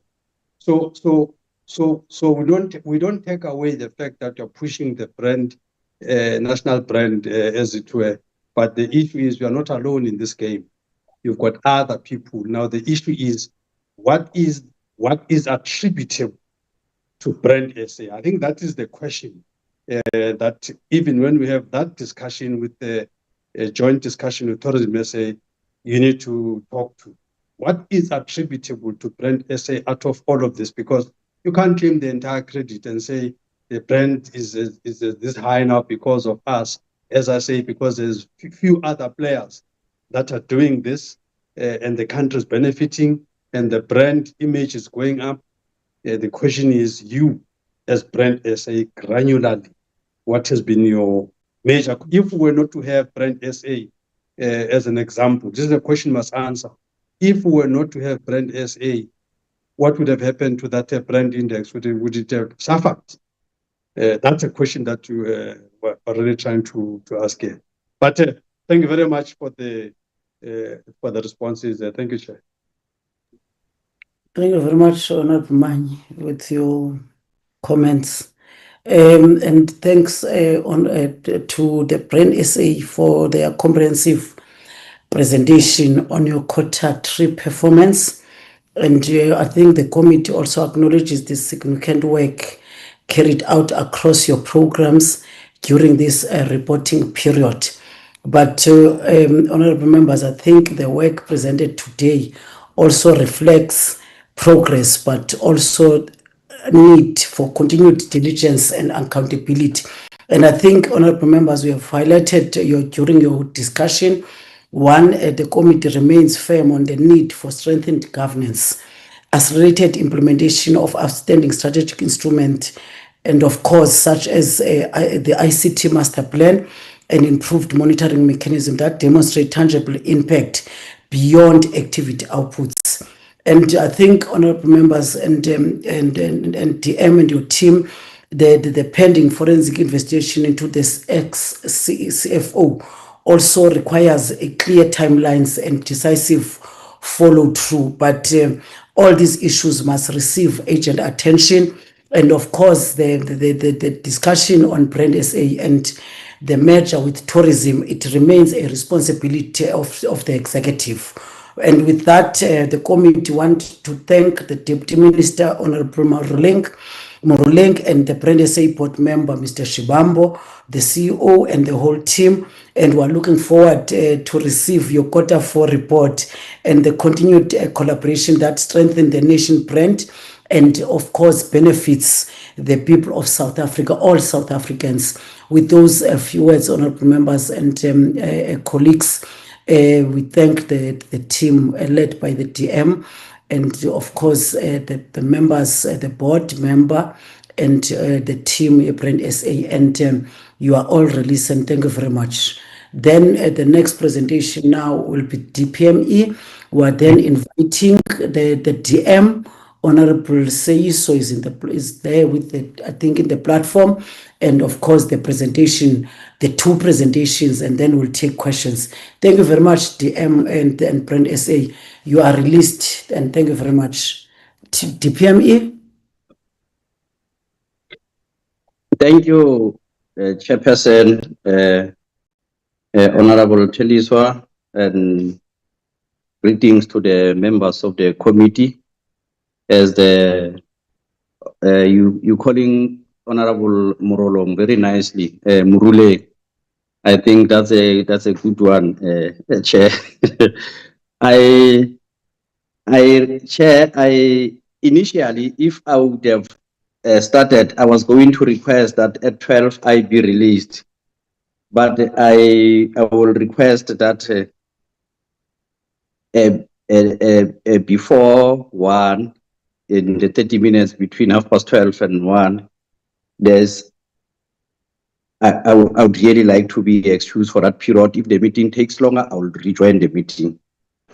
But as you said, Chair, we today are presenting on government interventions on climate change and just transition in South Africa. The report on private sector investment towards achievement of the national development objectives and the performance monitoring report. So our country, just like South Africa, like much of the world, is experiencing an escalation in the frequency and intensity of climate-related incidences. These developments require a strengthened, coordinated, and forward-looking response. Our national policy framework anchored in the National Development Plan, NDP 2030, and Medium-Term Development Plan positions the country on a path towards low carbon, climate resilient, and just society. Chair, honorable members have interacted with this matter at various levels of executing their work here in Parliament, that climate change is no longer a distant threat. it is a present day reality. Global temperatures have risen significantly, and South Africa is warming at nearly twice the global average. So without urgent intervention, we know that this can cause a very devastating impact in our country and the rest of the world. The impacts are already evident, manifesting in increasing water scarcity due to unpredictable rainfall, higher evaporation rates. Just recently, we have seen the impact at one of the areas here in the Western Cape George area, how farmers are trying to respond given the drought that is experienced. And this will impact the growing pressure on agriculture and food systems, particularly in drought-prone areas, and more frequent and severe extreme weather that frequent occurrences.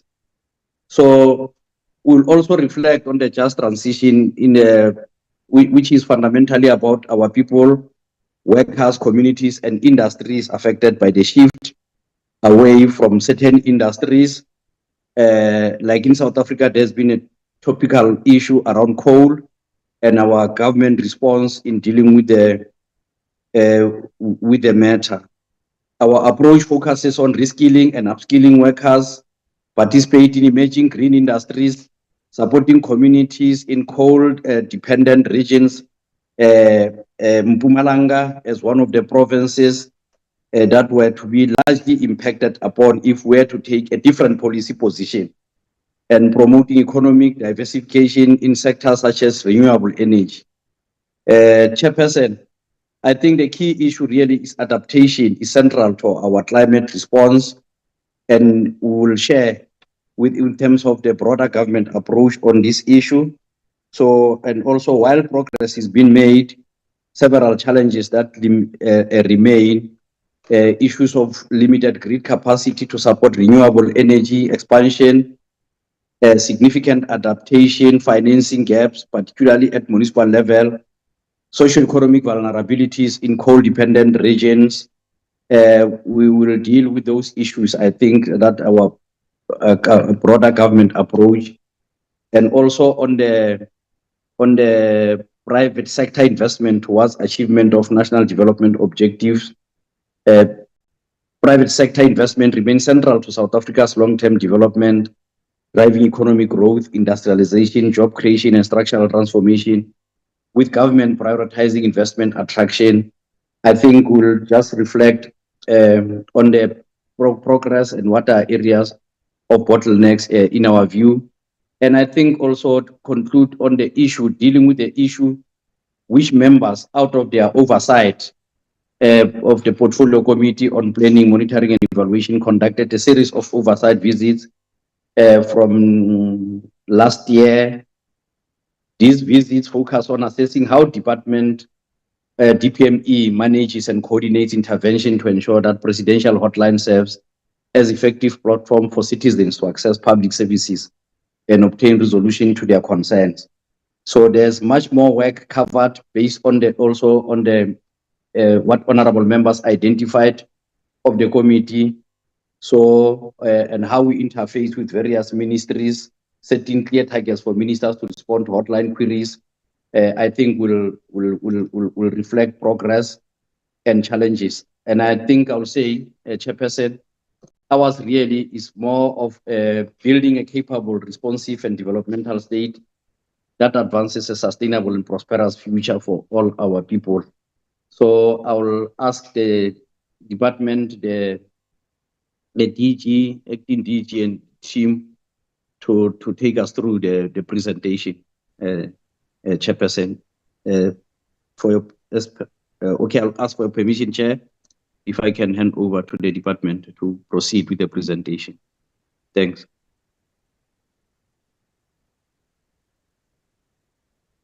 Thank you very much, DM. DG. Thank you very much, Chairperson, honorable members, and the DM.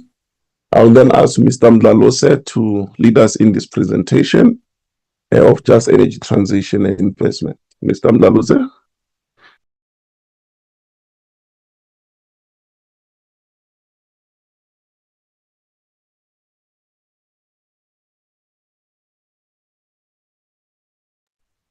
Zakele, can you proceed?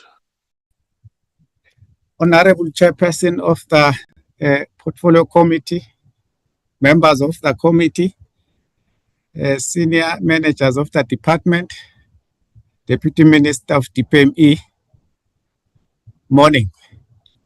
I hope I'm audible. Am I audible? Yes, you are. Please proceed. Yes. Thank you very much. Can we open the presentation to be bigger on the screen so that I can go through it? It is appearing small on my side. Mandy, can you help?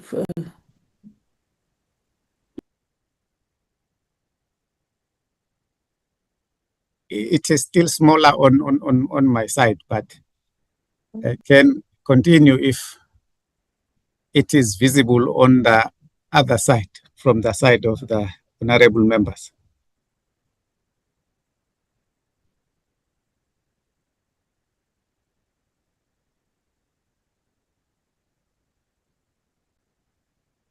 It is still showing my name bigger there than the presentation.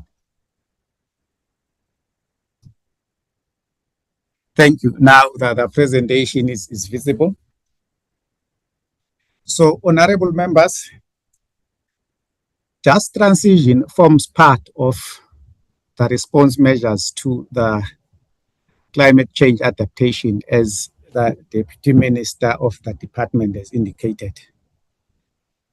And if that is forming part of the bigger response measures to the global issue, as it is affecting us locally at different spheres of government, but mainly at the local sphere of government where the climate change issues are affecting our people. This manifests itself in the form of rising temperatures, droughts, floods, resource pressures that impact on economic development. The government of South Africa has responded through different policies, as the Deputy Minister has indicated. But what is the key milestone to that response was the signing off of the Climate Change Act in 2024, which provides the legal framework for emission reduction, adaptation, and just transition governance.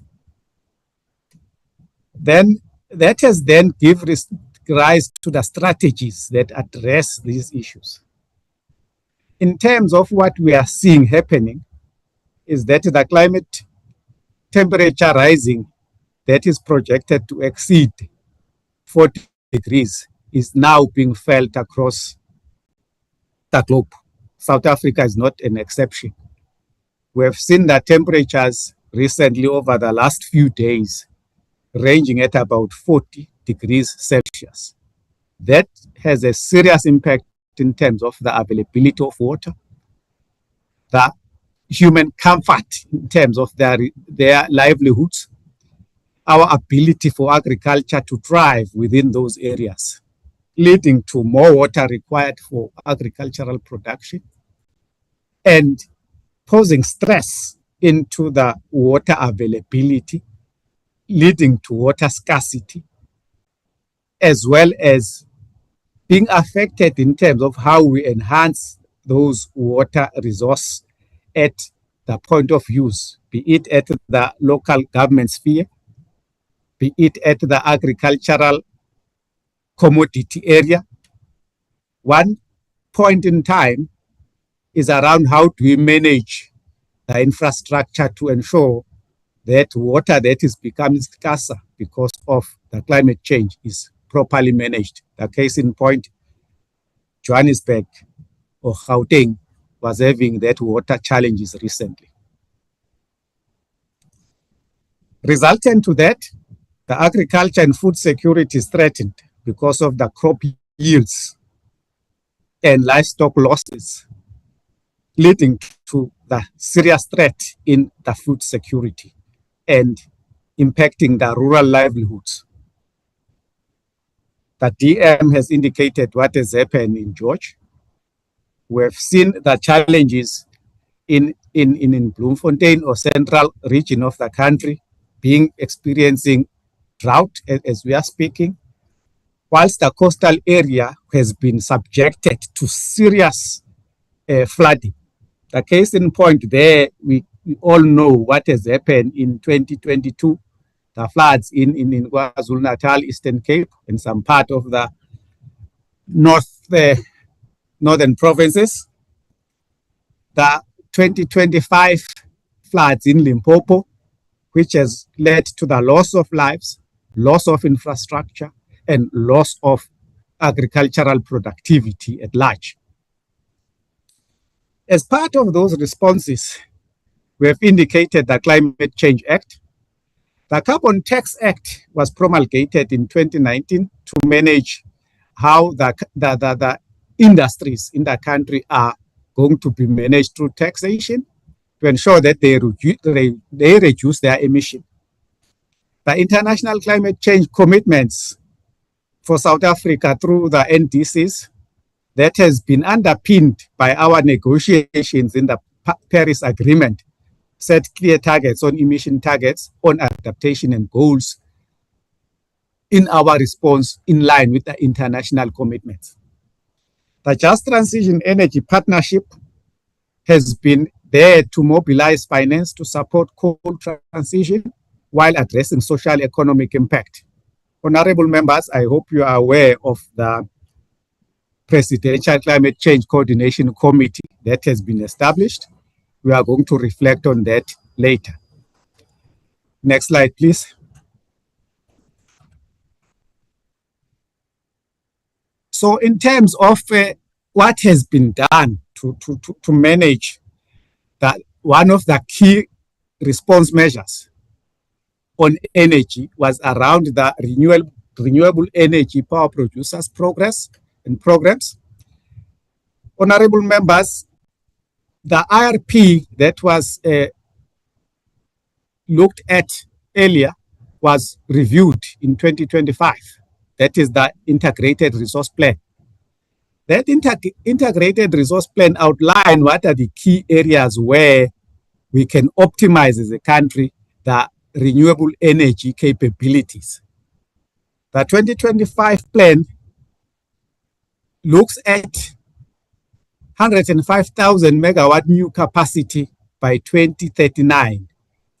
That is aiming to say we are going to ramp up the renewable energy sources to ensure that emissions are reduced at a cost and ensuring that those renewable energy supply are reliable and environmentally sound.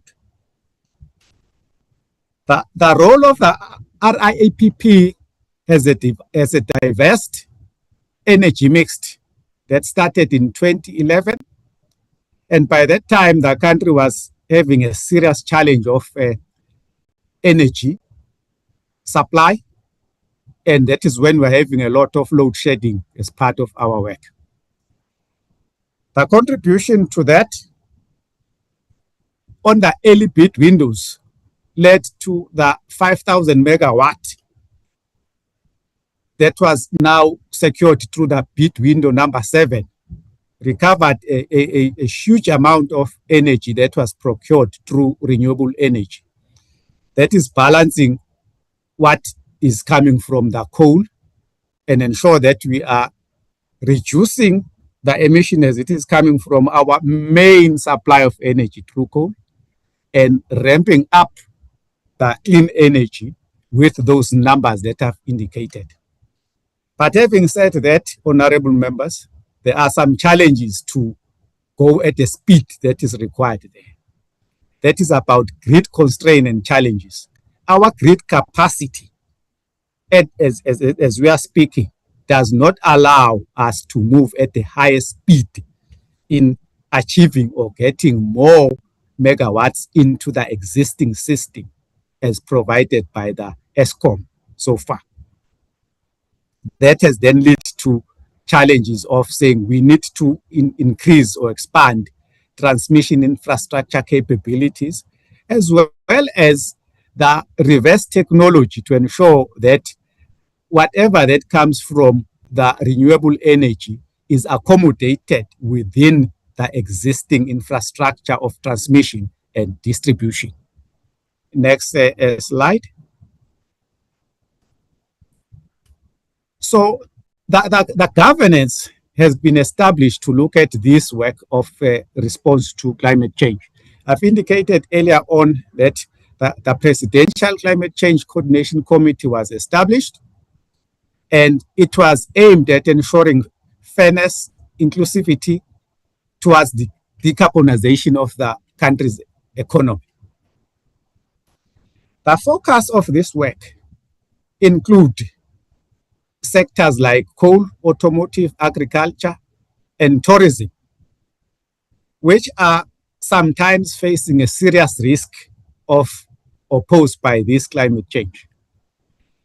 Then, as part of those response measures was just transition financing mechanism, which was aimed at mobilizing funding for projects to support grassroots initiatives and promote learning by doing approach. One of the work that has been done in this case is around Mpumalanga with Nkomati power plant, which is one of the work that has been supported through the World Bank to provide the case in point or the pilot in changing those power plants that were coal-based to be renewable.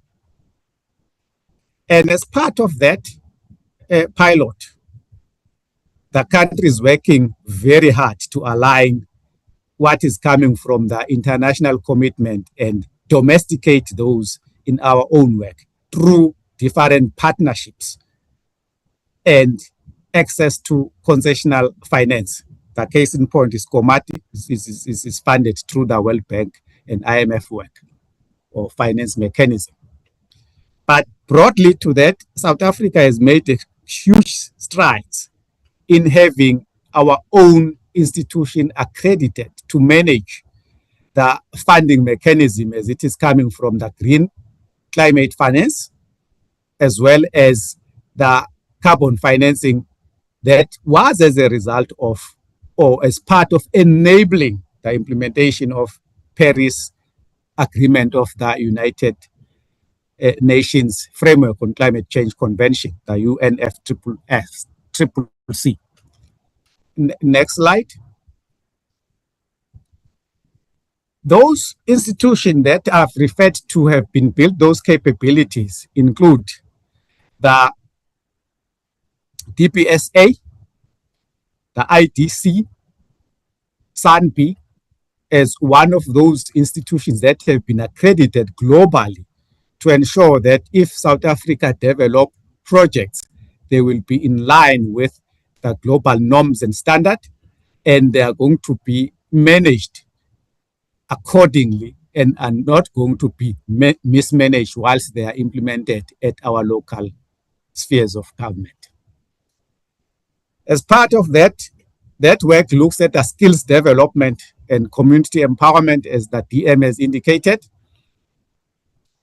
The PCC has got just energy transition skills desk that coordinates training to align education with green economy and needs to support workforce reskilling, as the Nkomati site is providing us with a lot of the templates that can be used for such exercise.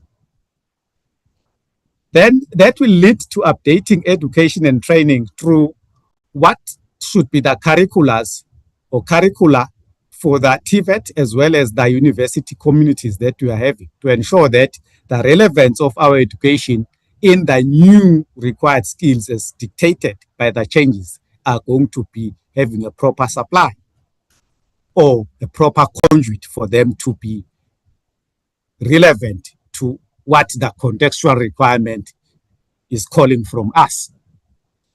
But as part of that, there's a need for community empowerment initiatives that focus on local procurement, local enterprise development, and inclusive partnership to create resilient low carbon economies that are going to reflect on what has been absorbed by the economy and how is that contributing back to building the economies that are resilient to the new changes as dictated by the low carbon transition. That then will create a future-oriented job by reskilling workers from carbon sector and recreating pathways for youth into renewable and energy efficient projects. Next slide, please.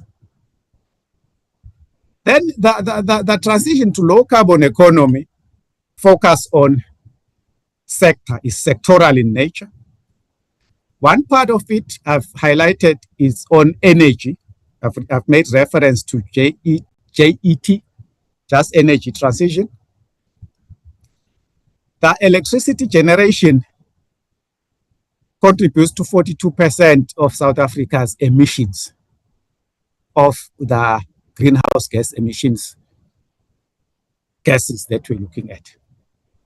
Then the clean technology that is looked at through the low carbon initiatives need to reverse that 42%. But for us to reverse that, renewable energy and grid expansion is critical to address that. And we need to have flexible generations that are central to South Africa's low carbon transition. Then emerging low carbon technologies such as green hydrogen and new energy vehicles support industrial decarbonization and enhance export competitiveness.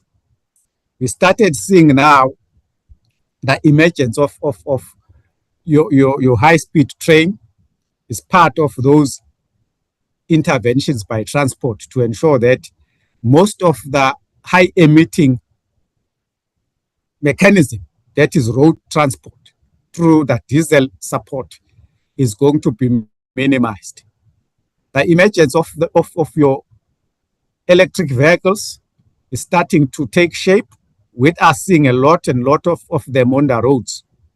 And we need to brace ourselves to be prepared to ensure that our industrial capabilities are in line with that, whilst we're ensuring that we will be able to compete when it comes to export and import measures.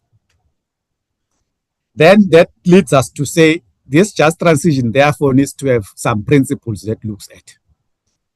These principles, amongst others, include the measures to protect workers and communities reliant on that carbon-intensive industries.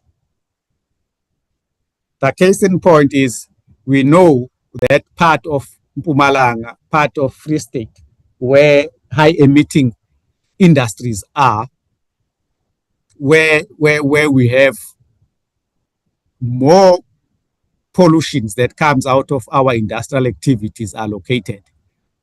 That is where we started saying how are we adapting to those challenges through different initiatives that I've indicated earlier on. As part of those response, the country has come up with determined national contribution, the NDCs, which is looking at what was committed as part of our mitigation target is to reduce our greenhouse gas emissions. And those reductions are going to be achieved through looking at key priorities. Those priorities include water, I've indicated that earlier on, risk associated with the floods, I've indicated what is happening in broadly by the example of 2022-2025 floods, as well as 2025 droughts in the central regions of the country. And that calls for that we need to look at our food system. We need to look at our resilience to agricultural productivity when the supply of fresh water system, the quality and quantity of water is getting lower, whilst we're supposed to balance that with the need for food that is ever increasing. As part of that, the country needs international support. That is why the issue of the Paris Agreement was highlighted earlier on, in terms of the international finance, technology transfer, capacity building. I've indicated, amongst others, our institutions that have been accredited to manage those financing mechanisms in line with what is required. But there, the call is to domesticate, is not to absorb those that are coming from the international communities, but to ensure that what comes from the international communities are domesticated within our own capabilities as a country in terms of our skills that we are building, the infrastructure capabilities that we are having, that are going to ensure that we are going to be building a holistic resilience of the country to the challenge we are facing. Then the comprehensive climate change response roadmap has been developed through the NDC, the nationally determined contributions, as well as the sector-specific emission targets. I'm going to elaborate on that on the next slide. I've indicated earlier on the key areas where the challenges are. The energy, that is electricity, and I'm indicating there what has been achieved in terms of the tons of carbon equivalent from 2025 to 2030, and the cumulative thereof, saying outer years what is expected there. For 2025, there's a 177.5 of carbon equivalent, tons of carbon equivalent, metric tons of carbon equivalent, and that is expected to increase by 124 by 2030. I think that is going to lead to a question as to why 2025 is bigger than 2030. I've indicated earlier on the grid constraint challenges. And if we can reverse the grid constraint infrastructure challenges, that can be increased, and it will be in line with the bid windows that has been identified through different IRP bid windows. For bid window 7, that has been constrained. That is why that number is not increasing. Our technology as well has not yet reached the point where it can enable the work to be increased there. The case in point, the feed-in tariff from the individual housing is not yet ready to be accommodated within our systems. That is why we are seeing problems with the solar to be developed to a point where we want it to be. The DMRE has got their own targets that has been outlined, which is talking to 3.7, and there they are having more to increase by 2030. We have seen that some of the mining houses have started now to have their own solar farms, own renewable energies that they've been developing. That is why we are seeing a bit of an increase there. That is talking to now the area that is not within the government somehow, but managed by the mining houses that has made them to increase. That is showing the commitment by our own mining sector to contribute into the GHG emission reduction by increasing their contribution towards low carbon initiatives in the form of new renewable initiatives. I'm not going to go through these figures. It was just an indication of how those sectors were indicated and how are they performing so far. We have seen that water is also shown in there as part of what I've indicated earlier on. Department of Transport, I've indicated the emergence of the high-speed train, the movement of goods through rail from road, which is going to contribute a lot more. The emergence of new technologies in the form of your electricity-driven vehicles The case in point, we are seeing a lot of municipalities coming up with the electric buses that they are using for their local destinations. So you can see those changes there from 2025 with an expected increase to 4.5 by 2030. Next slide, please. In conclusion, a comprehensive climate change strategy is going to be required to be so integrative to cover environment, social and economic goals. And for us to get that, we need to have a strong legal and policy framework implementations, because we already have some of those policies in place. There is a need to progress in energy and in renewable energy. I've indicated the constraints. And in order to address those, we need to reverse those constraints, as indicated before. We need to ensure that our adaptation is also building resilience in different areas that we are talking to. The issue of water, we need to build serious resilience in terms of our water media. Challenges and equity focus. We need to have an ongoing challenge requirement on investment. The investment that we have is still not sufficient to drive the equity that we need towards addressing the inclusive climate change. That comes to an end of the first presentation, Honorable Chairperson and Honorable Members. I'm not sure whether the DM is going to allow me to go to the next one on the private sector investment, or we are going to break here. I'm going to take your guidance. That's the idea, that Mr. Mtalose, the flow of presentation must go until the end. Next slide, please, towards the other section of the presentation. For this work that talks to the private sector investment, DPME looked at the international norms as provided through the UNCTAD, Invest SA, SAF-EPINET,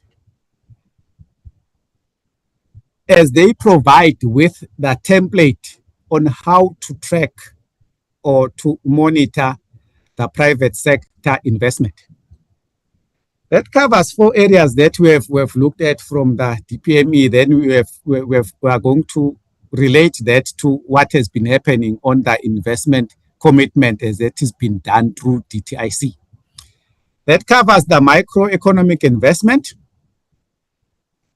sector level private investment performance, private equity, venture capital, and private debt, strategic priorities alignment on the private equity investment.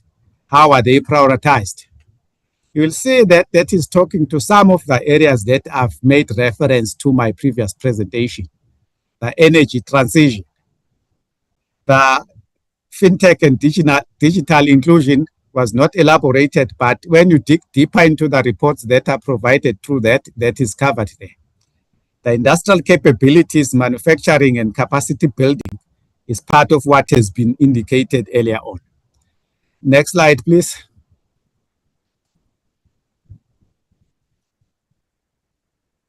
So within the South African context, when it comes to the private sector investment, it should be noted that the data as we are providing here is informed by the priorities of the GNU, the 3 priorities of the MTDP, specifically priority number 1.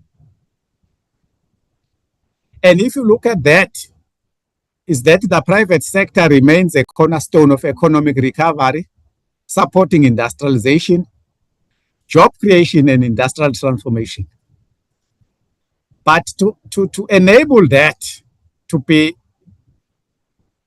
domestically but aligned to the global requirement, we need to take into consideration the uncertainty in the economic development. There is an issue around the weaker global investment flow and shifting in geopolitical dynamics.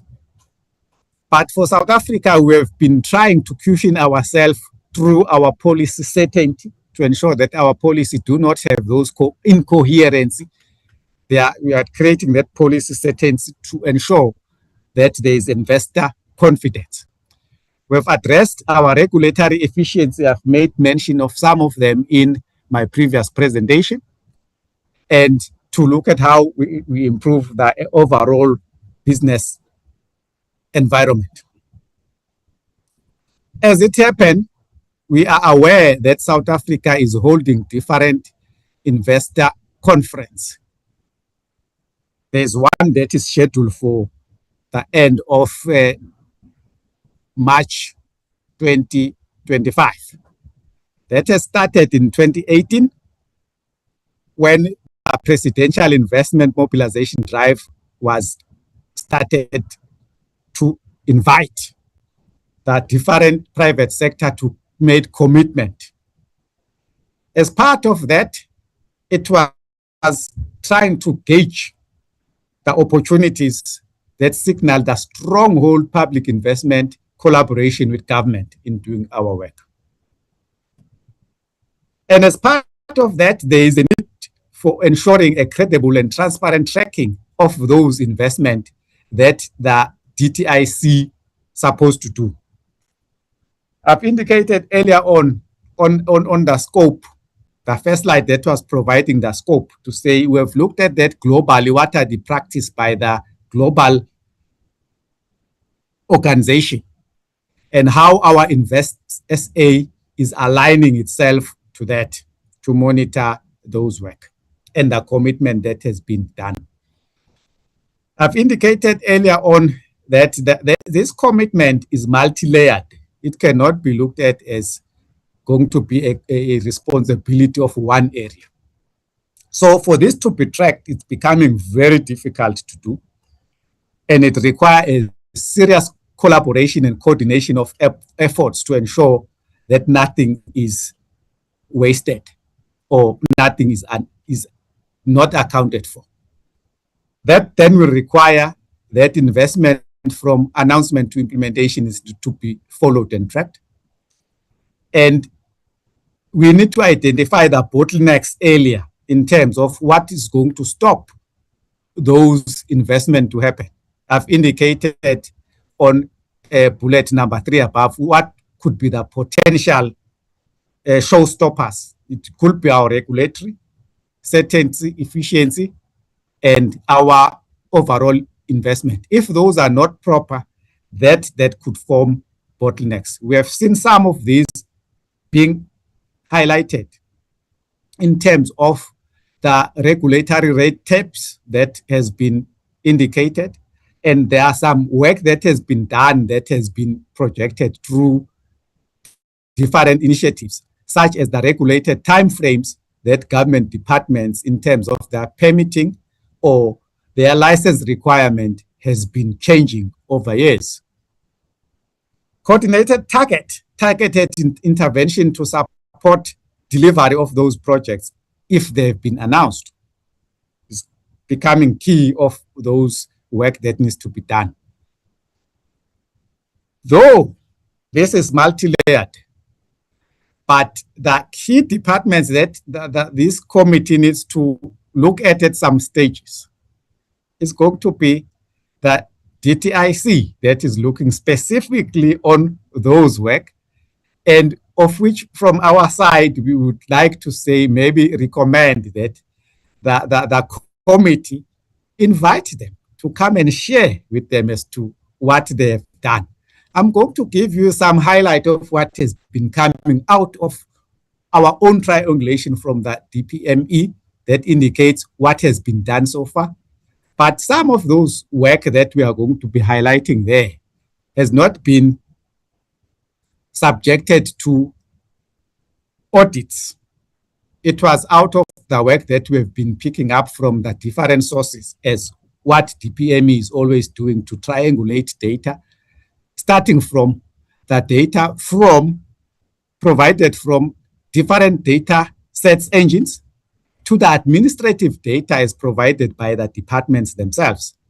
Then the administrative department responsible for this function, honorable members, is DTIC. And it could be advisable that at some stages they may be invited to provide you with more details on what we have projected with what is coming from their work. Next slide, please. This slide, honorable members, is indicating what is coming out of those South Africa investment commitment. I indicated that from 2018, we had our first investor commitment. That has came up with, from 2018 to 2023, there was a commitment value of 1.5 trillion rand. That was translated into 317 projects. Then the total investment flow that is expected to come out of those is now sitting at 41% of 628.2 billion, which was part of those. That is showing where we are at this stage. So the completed projects that came out of that 317 is sitting at about 137 projects. That is about 364.4 billion rand flow that has been achieved so far. Projects that are ongoing or under construction, there are 84 projects.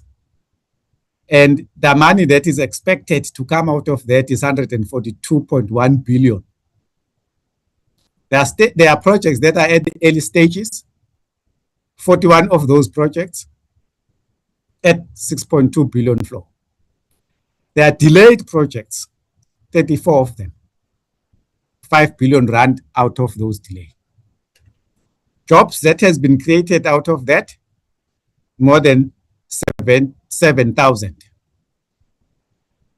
The direct foreign investment commitment that is part of that is expected to be around 221.6 billion rand, which is 47.7 flow.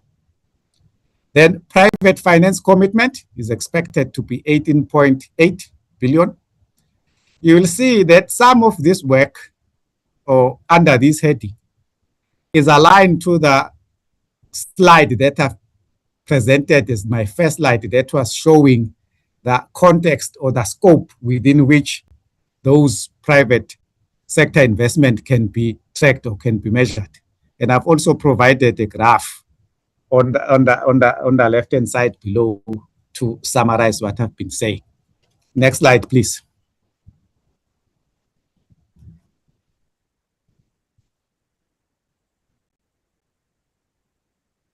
This is concluding, honorable members.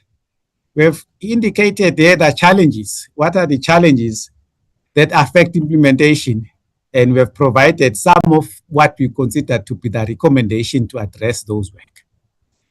The infrastructure and related constraints, I've indicated them in all my presentations, starting from the one that I've indicated earlier on the just transition and climate change. The issue of water, electricity is one of those golden threads or golden themes that I've been talking through from my first presentation to this one.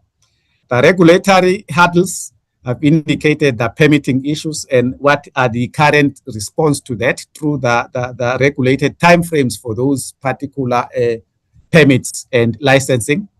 Though there are some challenges into that, but there are some work that is ongoing. The issue of transport and logistic challenges, particularly on the companies dependent on rail. I've indicated that whilst I was talking to the rail to road and what are the responses to that. Hoping that at some stages we are going to see your speed train in the form of Gautrain being extended throughout the country, but not only focusing on passengers, but even trying to look at the non-passenger transporting of material for economic drivers. The geopolitical instability has been indicated. and how they are affecting the work that we are doing. The case in point, if the war in Iran continues, there will be serious increase in the fuel prices in the country. Now, the departments that are looking at that started to talk about 5 rand per liter increase to 9 rand per liter increase, if that is continue happening. The effect to that, honorable members, is devastating to the whole economic value chain. Food, agriculture, transport costs are going to escalate. We need to build resilience to that and build that domesticated solution, as I was trying to keep on relating to them during my presentation throughout. The financial challenges such as the delay on the approvals of loans, adjustment of the investment due to plans and due to capital constraints as indicated. But in response to that, we need to strengthen our industrial focus and capabilities. We need to rationalize industrial investment, revitalize the industrial parks, strengthen the PPPs, scale up infrastructure investment, enable the private participation network in the industry, support the MTDP-linked strategic projects, remove the regulatory bottlenecks. That comes to an end of my presentation here today, honorable members. Thank you very much. Thank you very much, Zakhele. The next presentation, the presidential hotline. Yes, yeah, we are moving to the next presentation on the presidential hotline. And you'll see, as based on the guidance you had given in the previous meetings, where there's a low resolution rate, we say, where is it and which departments and what interventions we have made in that regard. So I'll just, we'll just then go into that presentation. You can put it in a presentation mode and then we can proceed. And thank you, DG, and good morning to the chairperson and the honorable members. And that's the outline of the presentation. As the acting DG was indicating, we'll look at the performance as guided by your request. We'll look at the performance, meaning the resolution rate, and we'll also look at the recommendations, most importantly, of the portfolio committee as they have requested us, how far we've gone in implementing the recommendations. Yeah. So Advocate Timani will then take us through the presentation. She has stepped out. Advocate Timani. Okay, so yeah, sorry for that. I had to go to the bathroom. Honorable members and chairperson, DM, honorable members, acting DG and colleagues, we are here to present the status update on the performance of the presidential hotline and also on the implementation of the recommendation based on an oversight that was held at the presidential hotline. I'm not sure we're presenting on our side or somebody's flicking. Yeah, they're flicking. Okay, thanks. Yeah, lastly, I've already alluded that we are here just to update the honorable members on the performance of the presidential hotline and on the implementation of the portfolio committee's recommendation as per the oversight visit that was conducted by the honorable members on the 25th of March 2025. When you look at the slide 4, we saw it fit that we need to highlight what are the key issues that comes to the presidential hotline. And I know that we have shared this even previously when we were called by the select committee. In terms of the number, the social benefit is still on top on the agenda. It tells you that as a country, we seem not to be doing much well on the issues of job creation, issues of growth, because there's quite some dependence on the social benefits, and people always call about their benefits, whether it's on social grants, whether it's on UIF and other social benefits that the government has. And then when you look at the other one, it's your birth, the issues of birth citizenship. We get some cause as well where people, they need to have their own, whether it's a birth certificate, they want to inquire about the issues of citizenship. Issues of employment, more or less linked to the issues of socio-economic outlook. We know about the percentage of unemployment as a country, hence you get some queries there. And then there's some information from government. Somebody will say, maybe I want to start a business, what to do. Then we'll have a list to say there's a platform, a small business and all that. So from time to time, you still get those. Education and training as well. Then issues of electricity. If you look at the electricity, it used to be there on top, but I think that there's some stabilization on the issues of energy supply in the country. Yes, I know that you might have some few issues on the issues of load reduction, issues of water as well. We really need to make sure that we work on this because we are seeing some challenges on the water. A place to live, issues of migration, people, they're moving from one provinces to the other, maybe from one country to the other. You still get those who are interested to say we need a place to live, or even the human settlement aspect. So when you look at the right-hand side, it's just in terms of the provinces on the overall resolution rate. On provinces, we are at 77%. This is a 2025-2026. And then national departments, we are at 68. The total is 70. But the year has not ended. We anticipate that this resolution rate, it will increase. Let's go to the next slide.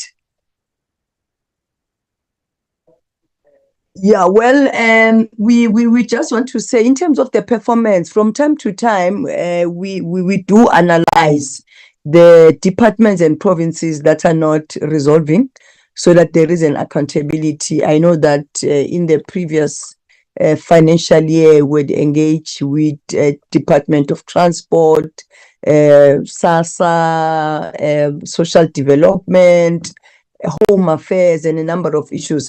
But lately, our analysis identify that these are the departments that seem not to be doing well on issues of resolution rate. One is the Department of Electricity and Energy, and we know that it is a new department, and there's that transition that is happening in terms of the system and the capacity and all that.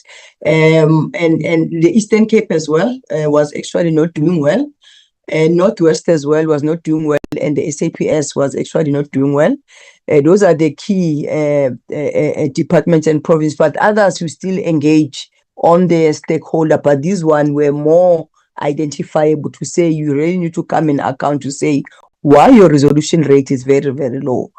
In terms of the departments committed, we want to say when we engage with the departments, that really and provinces, they've committed to provide performance reports. I know with electricity, we said we need to have a weekly report because they were behind, but on others we say let's have the monthly report so that we keep on tracking, and this strategy, honorable members, is yielding some results. Even on the other one, we used not to resolve because of that accountability. We have seen a lot of results, and I know that you're gonna come to the slide where there was a time where the Free State was on ICU. We had a meeting with them. They had committed. I think now they are on top, but I think we'll show on that. Yeah. So the issues of accountability is very, very important. And the issues of stakeholder management with the respective department and provinces is very important. We want to inform the honorable members as well that except these other sessions, we have your what you call your public liaison officers forums. It's a forum of colleagues who are responsible for issues of hotline in different provinces and departments. So we also engage with the public liaison officers. They are more like your champions on issues of presidential hotline and in different provinces and departments. But also one of the intervention, just to make sure there is a performance, we also do an analysis and then we'll write the letters, send it through to different accounting officers, obviously through the teacher's office, to say we are not doing well on this. Can you improve? Others, they do improve, but others obviously you need to engage with them so that they must improve. So what we are trying to say, honourable members, we are using different intervention to make sure that we take these issues of presidential hotline very serious, because we know that when people call the presidential hotline, they could have tried somewhere, whether it's in a municipality, provinces, and they are not being helped. So their last hope is with the president. And there's an expectation that they need to be assisted through the presidential hotline. And the other issue which we have come up because these issues of presidential hotline is linked to the priority 3 of the medium-term development plan, and there is a target for departments that needs to respond on these issues of presidential hotline. But we are taking this to the governance so that it goes through the GSK cluster. It must go to the DGs, but it must go to the forums of director generals to make sure that you also foster accountability by accounting officers, because when they are at the first start, all of them, you find them in one platform and they'll be able to engage and all that. Yeah. So the other issue, want to inform the members that we have developed a framework document which seeks firmly to institutionalize presidential hotline across government, because you'd find that in other departments it's not that much institutionalized. Some they'll tell that we're working on the structure, or somebody who was dealing with hotline died and all that. So the institutionalization is very important. But as part of the performance that I have highlighted previously, we want to demonstrate, to say we have met with the SAPS. And when you look at the previous year, they were at 49 resolution. But because of the sense of accountability, they are now at 62. And we are saying it's still an interim report, because we have to wait for the financial year to end sometime next week so that you can have a holistic numbers. But the numbers are telling that there is some intervention, and the statistics are not lying in terms of how the departments are faring. When you look at the electricity, they were at 5%. It's a new department. They've explained why there are some challenges, but already they've come up with some intervention, and they've showed the commitment, and they really send the report weekly. Even I think a day before we saw their report, they are very committed, and we also escalated to the ADG in that department, and the ADG is really supporting, because issues of electricity is still a challenge. You may have maybe progressed a bit, but it's still a challenge, and when you get the cause, they must be responded to. So on the Northwest, if you can look at the Northwest on the interim as well, they were at 55%. We've been engaging with the Office of Premier's Office, in particular, Titi Mawelela, who's responsible for issues of monitoring and evaluation and the presidential hotline. They're committed, but the numbers are also telling that there is a bit of improvement. But these numbers, members, they are not where we want to be, but we want to make sure that we even become progressive and get a high resolution rate. But these are the numbers that tells that there's some work that is happening. Look at Eastern Cape as well. We've met with them as well, and obviously they're committed to resolve the issues. They are coming from 35, now they are at 76. I think our take members want to progress so that maybe in future we speak about the resolution of 80 or 90%. But the issues of stakeholder management is very important. Let's go to the next slide. Yeah, well, I think we have highlighted on that slide on top issues, whether it's a social benefit, home affairs, and all that. So because the departments are many, we saw it fit that we rather highlight those that are related to the top issues. For example, issues of social benefits and all that. There was a time where they were not doing well, and I remember I was engaging with the executive manager, who really committed. Not long I was engaging with the CEO Utemba Malco. They're committed, and the numbers are telling that they are really addressing the issues of social grants, because we know the challenges if you want to protect issues of poverty. and protect those who are vulnerable. The issues of social grant is also important. Why we need to come up with the ways of job creation, inclusive growth, and other poverty alleviation programs in our country. Issues of Department of Health as well. They are doing well. They are at 96% on government pension administration because it's part of social benefit. They are 89. Department of Higher Education and Training. I know that we've been getting some bid calls, largely because of the schooling, the tertiary and the issues of NEFSAS, but the colleagues are working very hard to make sure that those who call the presidential hotline, whether it's on NEFSAS or the issues of admission, they get assisted. Department of Home Affairs, I've already alluded that the issues of citizenship and the issues of bed, they were not doing well. They are improving. I know that we had an engagement with them. They told us that they are putting these new systems and all that, and they were not integrated in terms of their branches. But you said you need to make sure that you become integrated so that you get the results that are needed. Basic education as well. We know the issues of school admission and all that, Department of Labor and SAPS. So we thought let's also highlight the performance in that regard. Let's go to the next slide.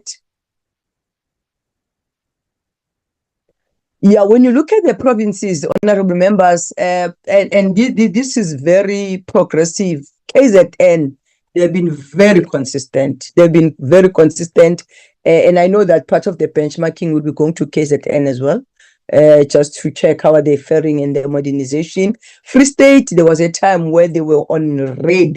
I even told them that we are on ICU, but they've promised, and we are delightful to say there is a progress because they've committed. The results are telling. Northern Cape members, there was a time where they'd really dropped, and we even had to fly to Northern Cape, and we're part of the ESCO, and where we're just sharing all the HODs were part of that session.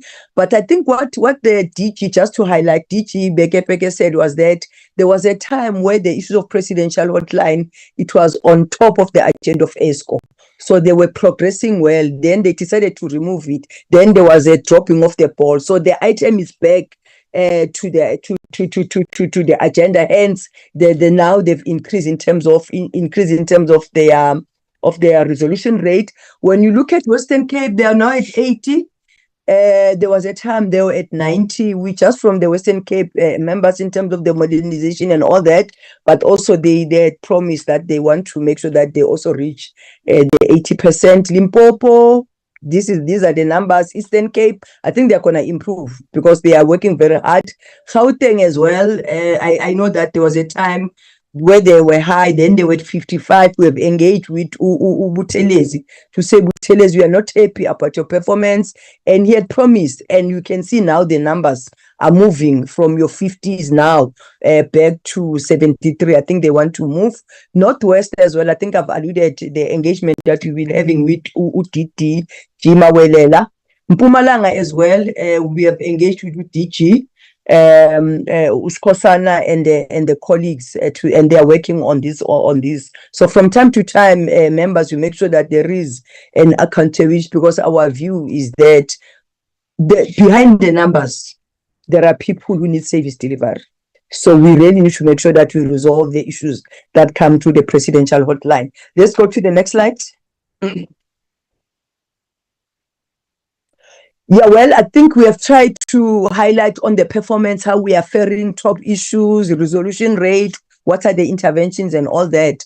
As you remember, honorable members, you were here last March on the oversight visit, and I know that it was a different day, but we had to just say 25th of March because with us, you were with us on the 25th of March. And we were shared that there was a presentation, and I remember members will say, I think we are delighted that you are also frank about the numbers, who's resolving and who's not resolving. And then obviously there was a visit that we went to the presidential hotline at Union Building. There were some comments from the members, but also I think at SITA. I know that I was not part of SITA, but the team were there. And then, yes, I think there was also recommendations that comes from the presidential hotline. I think it's very important, members, that when there are recommendations that comes from the portfolio committee, we need not to ignore the resolution. We really need to make sure that we implement the resolution. Maybe where there are challenges, we need to say maybe there's a challenge. And we also want to report on the recommendation that were made by the members of the portfolio committee and the intervention thereof. Let's go to the next slide.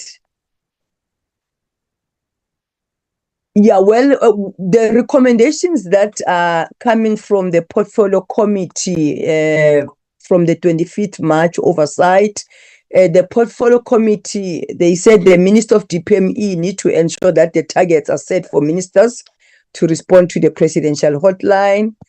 Hotline is effectively managed and serves as a reliable means for citizens to access public services. Issues of ongoing monitoring and evaluation of its performance and user satisfaction. Recommendation on develop and submit a detailed action plan for modernizing the hotline with clearly defined timelines for implementing the interventions. Interventions should include clear standard operating procedures for managing and tracking service delivery complaints, the provision of appropriate training to call center personnel, and the proper resourcing of the call center to ensure efficient public assistance. Those were the recommendations, honorable members, that were made by the members who were visited. Let's go to the next slide. Yeah, we want to report that on the first one, long even before the members were here, when we're developing the medium-term development plan, on governance, we're really concerned to say you still get departments who are not resolving on the issues of hotline, and we need to be a government that is very responsive to the citizen of the country. We have this target. We thought let's just report to say when you go to the medium-term development plan of 2024-2029, on priority 3, we have a target for departments to resolve the presidential hotline. It is a target that the department from time to time, when you report on the priority 3, they must report on this one. So it's covering the issue that says minister must make sure that the ministers must have this target, because this target, you find it on the medium-term development plan. And we did it intentionally because we wanted to make sure that there's a resolve on issues of presidential hotline, because it's service delivery related target. The other issue, we want to report that the contract of presidential hotline, it's ending in March 31st. I know that there's 1 year extension because we are dealing with a lot of issues to make sure that we are not missing any step. When we had an engagement with departments and provinces, maybe particularly the Gauteng and Northern Cape, the key question that keeps on coming, it was about the integration of the system, because the biggest challenge is that the system is not integrated.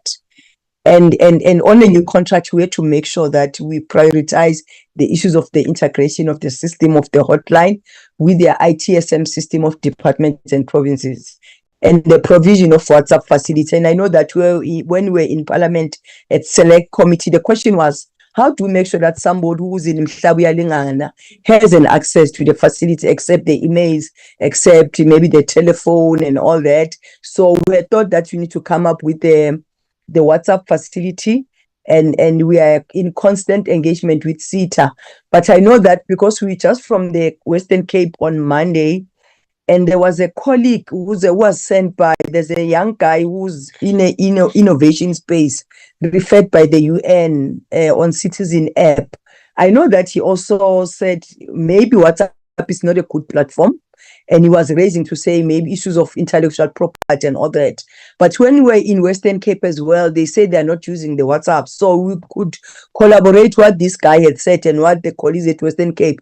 So I've instructed the team that maybe let's re-engage with CETA and let's look at another facility, but not on the WhatsApp, because we are told that the WhatsApp is owned by somebody who can't own it and all that issues of IP. So I think we have been cautioned on that regard. But we are very serious about creating more other platform to make sure that citizens are able to access the hotline. I know that at Western Cape, they've got your Twitter, they've got other, I think Facebook and all that. And then the other issues, what we have said, because when we engage with the SITA was saying, when you integrate, it becomes easy to integrate when the provinces and departments are using the ITSM system, and the integration, it will come at no cost.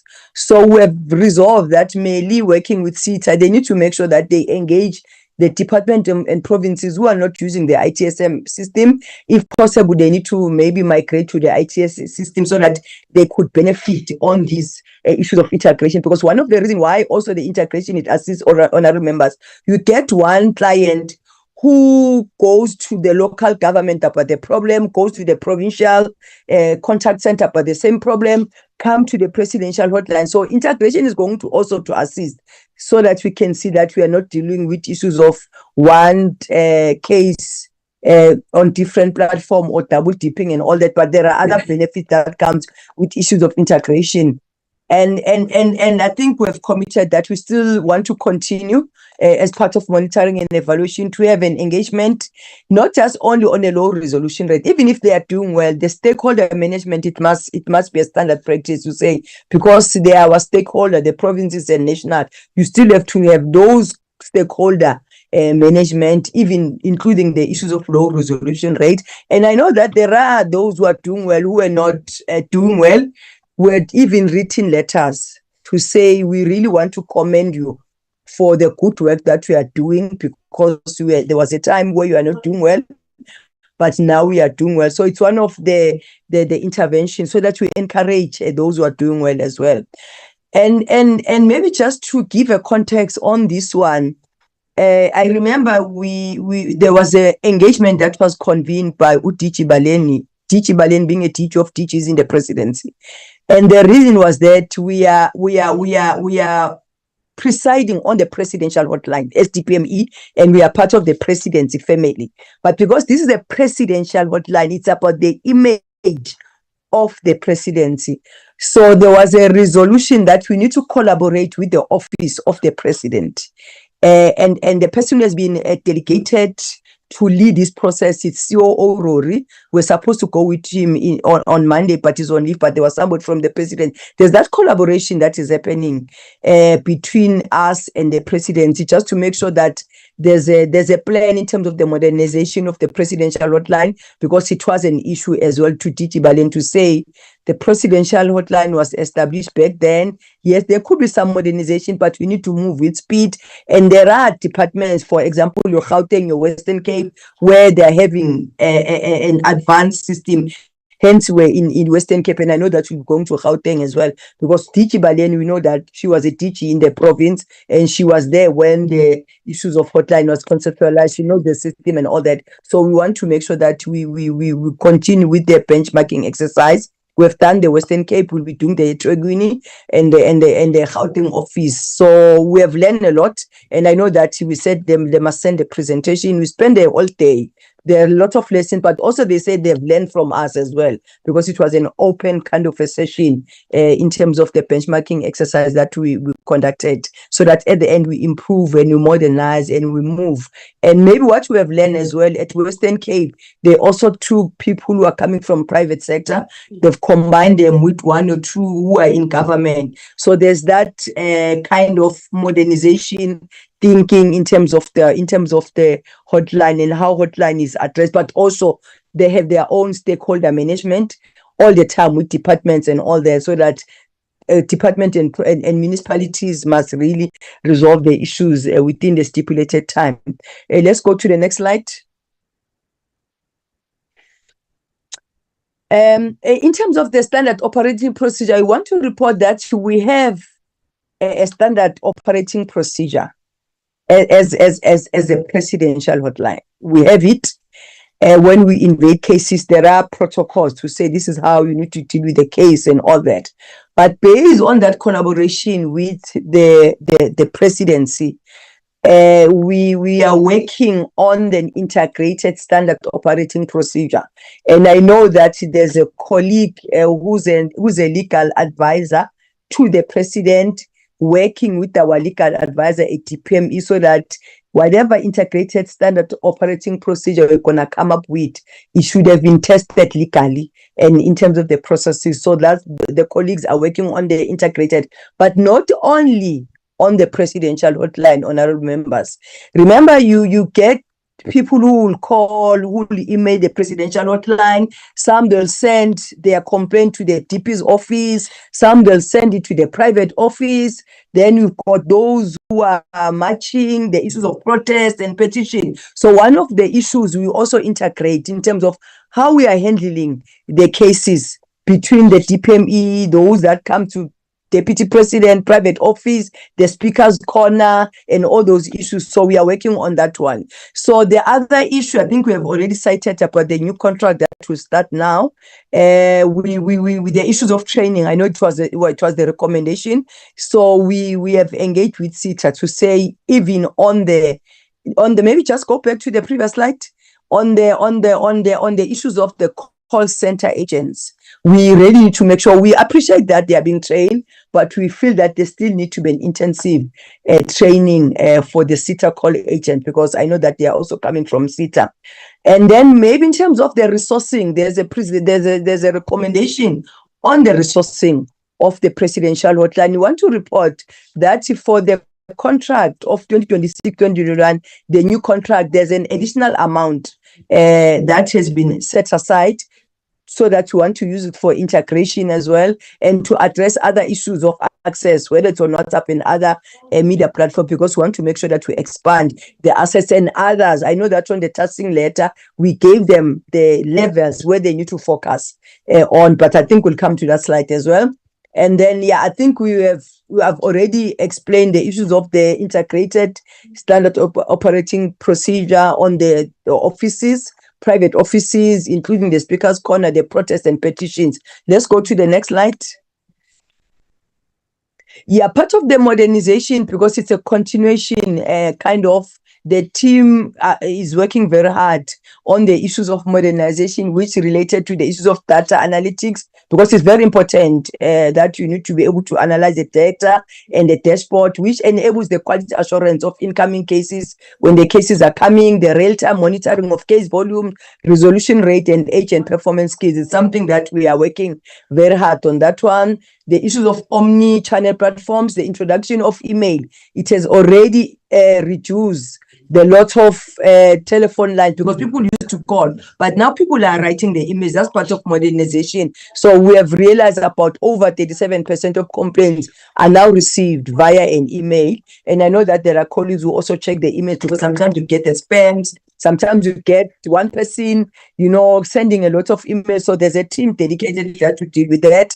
In terms of public awareness as well, I think we have said it, that there's a budget that has been allocated to introduce and market the WhatsApp channel and enhance. But even when there are mayoral imbizo, honorable members, we want to inform you that we have a stall where if the president, I'm coming from local government, the issues of mayoral imbizo is still in my mind here. When there are presidential imbizos, so we have the colleague who have the stall where the members will come and say, maybe I've got this problem, and there are colleagues who put the information so that to respond on those issues. That's part of the public awareness as well.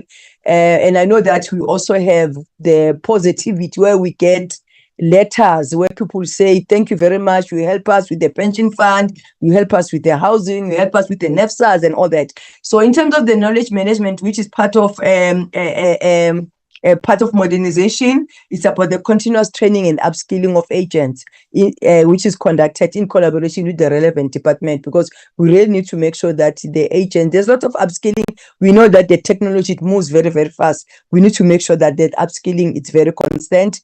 In terms of the new contract provision, I think we have said it, that we're going to have the mandatory technology upgrades, which is part of the provision. We're going to put issues of integration. We have already highlighted the issues of ITS system and those who are not on it, so that they can migrate. Issues of access, I've already highlighted on the issues of access, but I think we have been cautioned. We need to make sure that we consider, I know that we have said we need to consider another one, but maybe we'll elaborate on that one. Issues of system maintenance is very important, and the recruitment of skilled agents to strengthen service delivery, because you need people who are skilled. And I know that at some stage, I have said to the team, you also need somebody who's a lawyer, because some people, they come with legalities and all that. You need an agent who will understand that, okay, your case is legal. This is where maybe we must take it to pro bono, or it was on courts or something. So I think the issues of skilling as well. We also want to make sure that we respond to the issues that come to the presidential hotline. Regular benchmarking, I've already said it, that there's that ongoing comparison against industry best practices, not maybe just on government. I think we also want to check in how other insurance SARS are doing, because they've got a well-modernized hotline, and how they work in a very efficient way. Let's go to the next slide. Yeah, in conclusion, we are concluding, honorable members. We just highlighted few issues that in terms of the medium-term development plan, we have to make sure that we have this target for department to resolve the presidential hotline, as when we report on the priority to the cabinet, to also report how the departments are faring, because we thought that it can't just be willy-nilly, it must be on the medium-term development plan. And then we want to say the presidential hotline has improved from 51 in quarter 3, because remember, we get the reports in terms of the quarter. Now we are at quarter 4, and the quarter 4 is ending next week. But already there's an improvement of quarter 1. I know that maybe there could be issues of festive. Some, they were saying SAPS.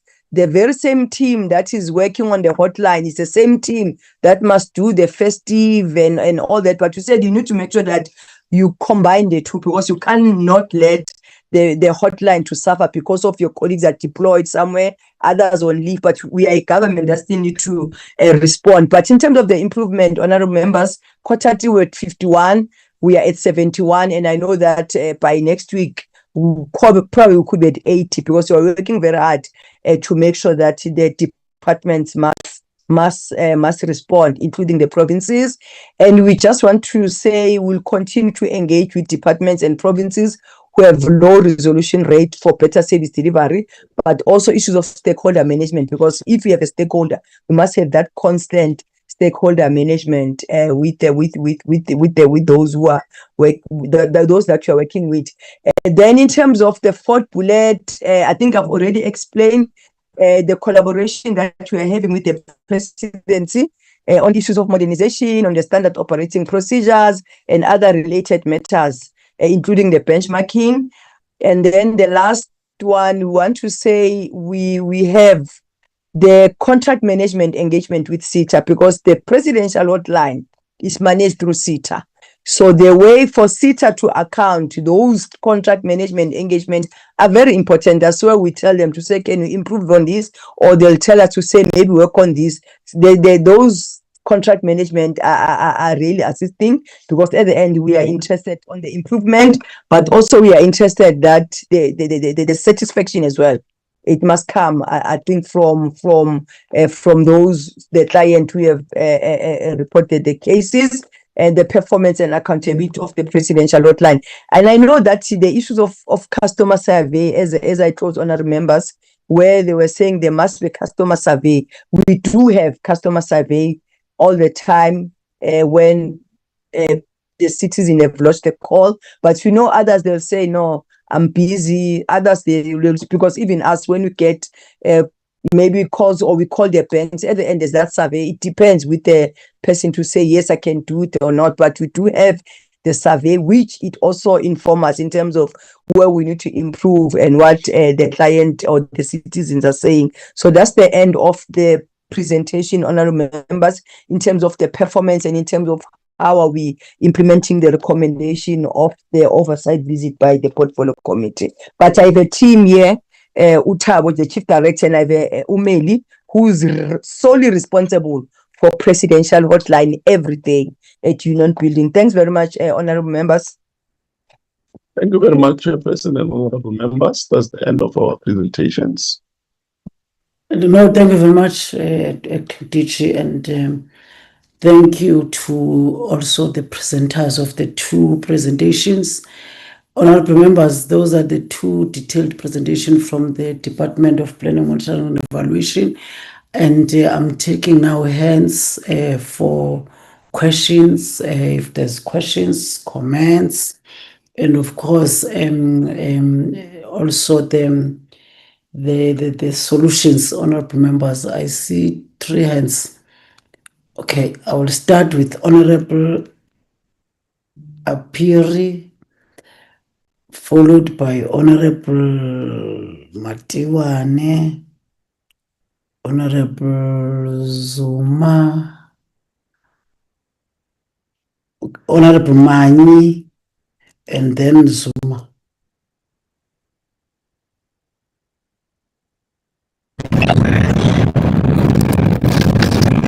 Thanks very much, Chairperson. And let me straight away apologize that I'm driving, and if there is some unfamiliar noises, let me apologize for that.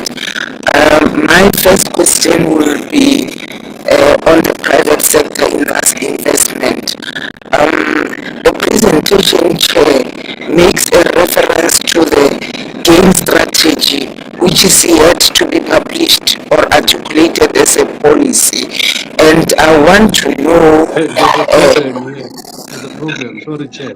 There's a big problem. There's a big interruption with that submission. There's a constantly. Are you still in the bus, Honorable Apiri? Yes, Chair. Can I submit can I submit my questions in writing then? And you are also close to Parliament, at least by 1 o'clock, Tambu, you'll be in Parliament.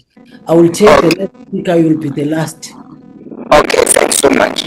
Yes, Honorable Matuan. Secretary Chair, I think I might have the same challenges, Honorable Appear, as I'm currently traveling in a bus. So there will be some ambience in the background. I would like to extend my greetings to the Deputy Minister of DPME, the acting DG Advocate, Chairperson, and members of the committee. I'll start off with the just energy transition, where as the EFF we see that stabilization of energy sources is a key driver for economic development or for developmental states. Therefore, we are of the view that the just energy transition as a policy is a neo-colonial imposition of policy on South Africa, which doesn't take into account the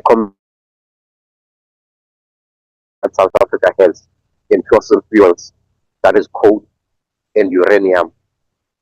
Further, independent power producers are expensive as they make up 25% of the total electricity, while only contributing for 4.8% of the total electricity production, which is tantamount to economic sabotage, as power purchase agreements are not economically viable.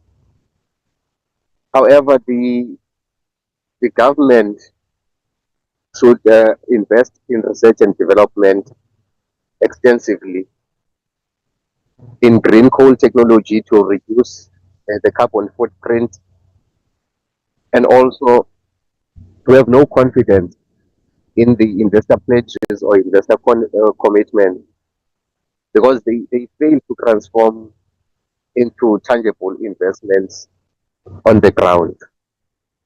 On the presidential hotline, I think it is an indictment on us, the committee, and on the department, that a presentation on an oversight that was conducted a year ago.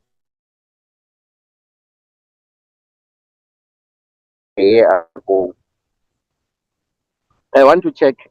There was a PE case, a case that we had identified that we were going to crack while we were doing the oversight visit at Peter. I think it was of a child who had gone to Home Affairs to do an ID. We wanted to use that as a test case.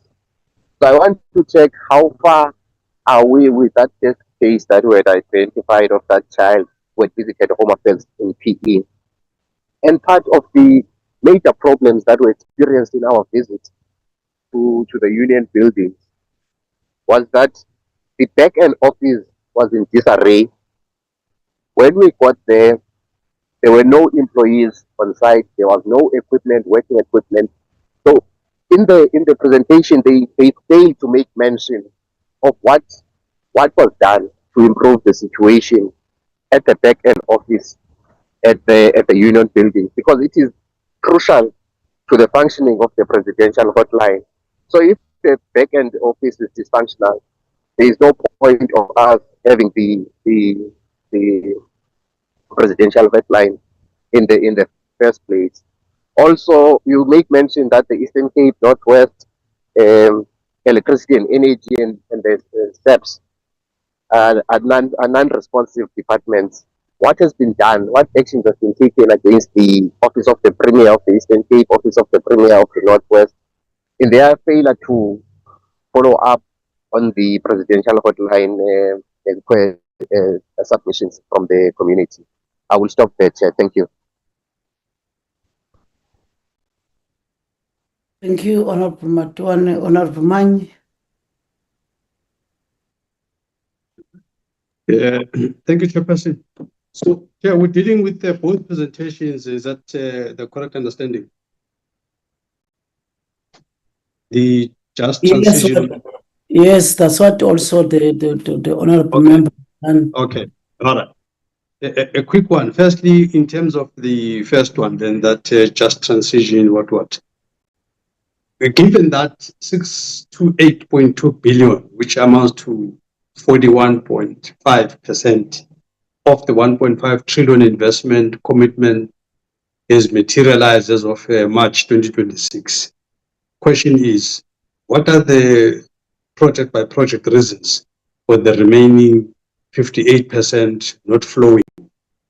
The presentation is very clear about everything that has flowed, but 58.5, which is the bulk, has not flowed. And if there's anybody accountable for this lackluster performance, who are those people, and have they been held accountable for this delayed project? What are the reasons for this? And then on the grid constraints of blocking energy transition, we hear that the grid capacity constraints are slowing down renewable energy rollout. The question is, why are these independent power producers not required to fund their own grid? As it were? When they were introduced, we were told that this is competition and everything else. So, what competition is this that relies on somebody that you're competing with? Why are they not required to build their own grid? Firstly. Secondly, why is Eskom not paid insurance premium? What do I mean? When weather conditions are not favorable, including nighttime, Eskom baseload kicks in to save the day. So what is Eskom getting for that? Why is Eskom being abused here by these independent power producers? What's in it for Eskom to be always there, just in case the wind fails, just in case there's no sun, just in case there's, it's at night, all of these things. What's in it for Eskom? Shouldn't these IPPs be also paying Eskom premium for being there for them, as it were? And then on the just transition financing transparency, we hear that this mechanism is mobilizing fund. So the question is, what is the total quantum of funding secured to date? Are you able to break it down in terms of how many grants, how many loans, how many concessional finance, and exactly who are the beneficiaries on this? And the key issue here, which is the next question, in terms of foreign influence and conditionalities. Question is, to what extent is South Africa's just energy transition partnership? To what extent are those that funding subject to policy conditionalities from international partners, and how does government ensure that sovereignty over domestic energy policy is is prevails. As usually, the issue here is that usually these funders come up with all kinds of conditions that basically they tell you how to run your country on a whole range of things. How do we prevent against that, or what is the status quo on that matter? On the skilling and reskilling thing, do we have numbers here? How many workers from coal to carbon intensive from coal and carbon intensive sectors have been reskilled and placed into jobs? What's been the success rate? My issue also here, Chair, is that I'm struggling actually to accept the legitimacy of this claim, in that if one looks at the normal profile of a coal worker versus a worker in this upmarket, call it in these affluent things called IPPs. If one looks at that, it's a different skill set altogether. I mean, you can't just train anybody. Some of this training requires a maths base, for instance, and I don't think it can just be assumed that because you're a coal worker, you therefore have enough maths base to be able to absorb the training that is required for you to. So I'm not sure if this thing, I mean, when we talk about the skills transfer, we talk as if we are exchangeable things. And I'm arguing that I don't think that's necessarily the case. But if it is the case, can we hear if it is indeed the case? I don't think so, and so on. But I'm here to be convinced. The last question on this one, the emissions target credibility. I mean, we hear that the target to reduce emissions from 350 to 420 megatons of carbon dioxide equivalent by 2030. Question is, what current emissions baseline are we on as we speak, and do we track these things manually? Are you able to provide year-on-year performance data, even if it's applied in writing? I'll accept. But do we have something that makes sense in this regard? And then on the hotline, Chairperson, I just want to deal with the concept of impact versus optics on this one. If the presidential hotline resolution rate has improved to 71%, what independent verification exists that these resolved cases translate into actual service delivery on the ground rather than an administrative closure? Just want to know, are we dealing with a desktop story here? Or when you say 71% resolution rate, what's the independent verification of this? Do we have less strikes? Do we have, what tells us that service delivery on the ground has improved? 71%, it means the country should be generally happy. And my understanding is that the country is generally complaining about a whole range of things. But if you say it's 71%, perhaps, Chair, the next question should be, what actually is the definition of this resolution? What is the precise definition of a resolved complaint? What does that look like? And how many cases are closed without the citizen confirming satisfaction? So what exactly do we mean by this? Can we just get a specific definition? A resolved complaint, what does that look like? Consequence management, how many accounting officers or ministers, if any, have been sanctioned for persistent non-resolution? And once again, I have to quote Tiani here. See, she's a very passionate official. Can see that she's frustrated by these repeat offenders there. But I don't hear what is it that happens to these repeat offenders here. And then also, Chair, I just want to check what percentage of complaints are repeat submissions on the same issue, because I'm trying to understand whether is it an indication that it's a failure of departments to resolve the root causes and so on. Can we get a sense of percentage complaints that are repeat submissions? And then towards the end, I just want to know, Chair, cost versus value. What is the total cost of operating presidential hotline, including the CETA contract of 3 million allocation and staffing costs and all of that? And what are the measurable returns on investment that have been achieved? And then, Chair, towards the end, the duplication of functions. Given that departments already have their own machinery, public liaison units, and so on, frontline service platforms, everybody has this.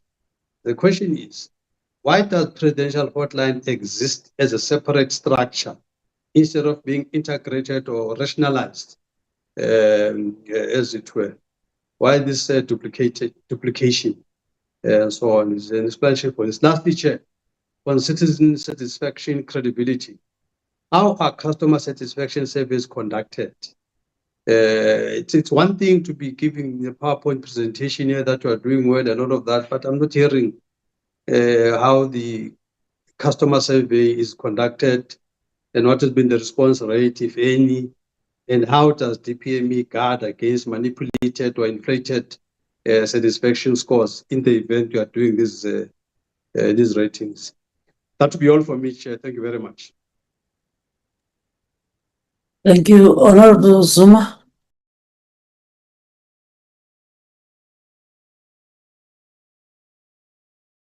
Hello. Sorry. Greetings again to everyone on the platform. I just have a few questions.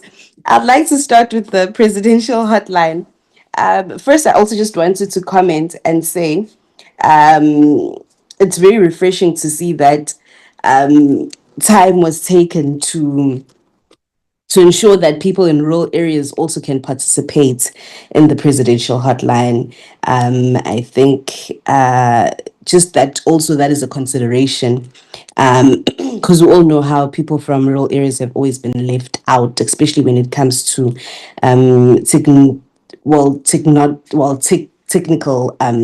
technical things. In saying that, I didn't get a clear clarification of, if not WhatsApp, what's the other form or other route that they can use that will assist them to have or to gain access to the hotline. I think that's my start of question. And then just other two questions on that presentation would have to be what targets have been set for ministers to respond to the presidential hotline complaints, and what is the current compliance rate per minister? And then the other one would be how many departments and provinces have currently integrated into the ITSM system, and what is the deadline for full integration across government? And then the one before that one, I have just 3 questions. On the job creation claims, what report reflects just the report reflects just over 7,000 jobs created from 628 billion in investment. Can the department provide a cost per job breakdown and explain why the figure reflects extremely low labor absorption?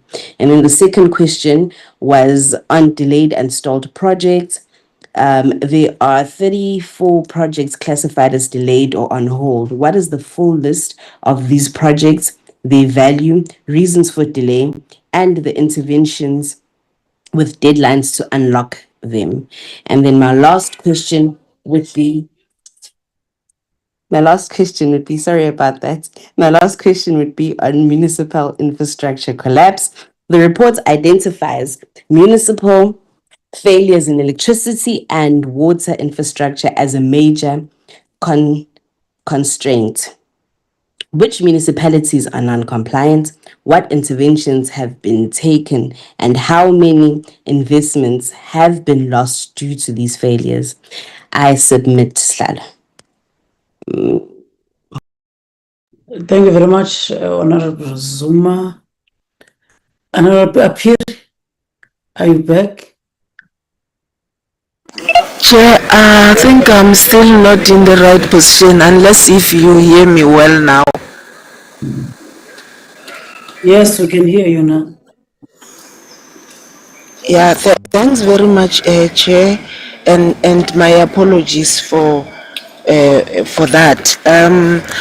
Like I said, I wanted to start with the private sector investment, and for me, the presentation makes a reference to the gain strategy, which is yet to be published or articulated as a policy. And my question is, when will the gain strategy be adopted, and when will it be and as to whether it will shape policy implemented in the current financial year, noting that SONA and budget has been presented, but both did not make mention of it. And the second question is, the Department of is to check whether the department is of the view that areas of investment will lead to high employment, recognizing that only 7,000 jobs were created with a total investment of 628.2 billion. And how is the government ensuring that labor-intensive sectors attract investment as they have a significant unemployment reduction effect? The second questions, Chair, will be on the presidential hotline. The first one is, what technological adoption plans are in place to leverage various communication platforms to increase access for the public and increase the user experience? And has the department allocated adequate funds for the program? The second one will be, what are the timelines for the integrated standard operating procedure on presidential hotline complaints, and what is the consequence management system required to ensure agile resolution of reported matters? I think, Chair, the other one is on the climate change. This climate change, Honorable Chair, have become an annual future, reflecting that our country is prone to disasters. The recent floods in Limpopo and Mpumalanga and various disasters in the Eastern Cape and KZN have resulted in major infrastructure destruction. My question would be, what are the measures being taken to expand disaster funding and to ensure efficient systems to timely restore infrastructure? Thank you very much, Chair. That's all from me. No, thank you very much, Honorable Apiri and honorable members. Only one question from the first presentation on just transition. I think, honorable members, we have also noted that there is a major gap which have observed as a lack of multifaceted data collection of climate change. And you will remember that we once recommended that Statistics South Africa expand their statistical outputs to also produce a report on climate change. My question to the department is that which climate change indicators is this government using to assess climate change risk and their impact? That's the only question from myself, honorable members. And I will then hand over back to the department, acting DG and your team. Thank you very much, Chairperson. I'll do it differently this time because I'm just under the weather. I'm going to ask Ndlalose to start, and then Advocate Timani to come, and then I'll come towards the end.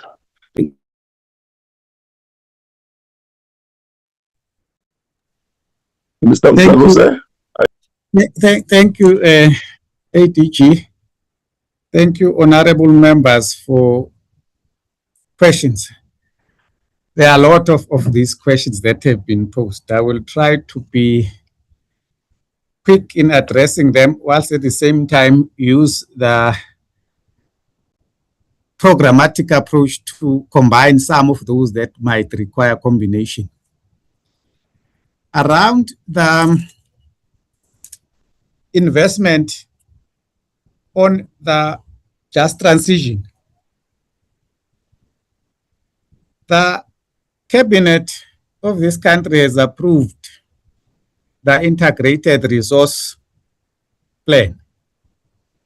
Out of that integrated resource plan, I've indicated it on my presentation. We started in 2018 and we have got a lot of them that keeps on changing. Outlines or apportion certain number to different intervention or response measures to say for coal, we are still going to keep it at that particular percentage, whilst building others that are going to supplement it. So in conclusion, it means there's no decision that has been taken through the just energy transition to say we are doing away with the coal. They are still going to be kept at a particular percentage, which is a lion's share of the contributor for economy, as it is providing a base for our economic drivers. Then that is responding to the issue of IRP and existing supply and the role of the emerging contributors to the diversifying of the energy sources for the country's economy. Then when it comes to the issues of whether these response measures are having any transparency in terms of what is coming from them and not coming from them. The issue that we have raised to say the matter is multifaceted, it is known that the CSIR is tracking some of the work that comes of these response measures. We can go and get their reports and enhance the response to what the honorable members have asked in terms of job creation breakdown, the issue of JET as stabilizing the energy sources, and what has come out of that. We can get to those reports provided by the CSIR, as well as the Department of Fishery, Forestry, Environment, through their biannual transparency report, because there are reports that have been provided to create transparency into that. And there is a global forum that is looking at the comparability of what is reported against what is expected. Those numbers can be tracked out of those reports.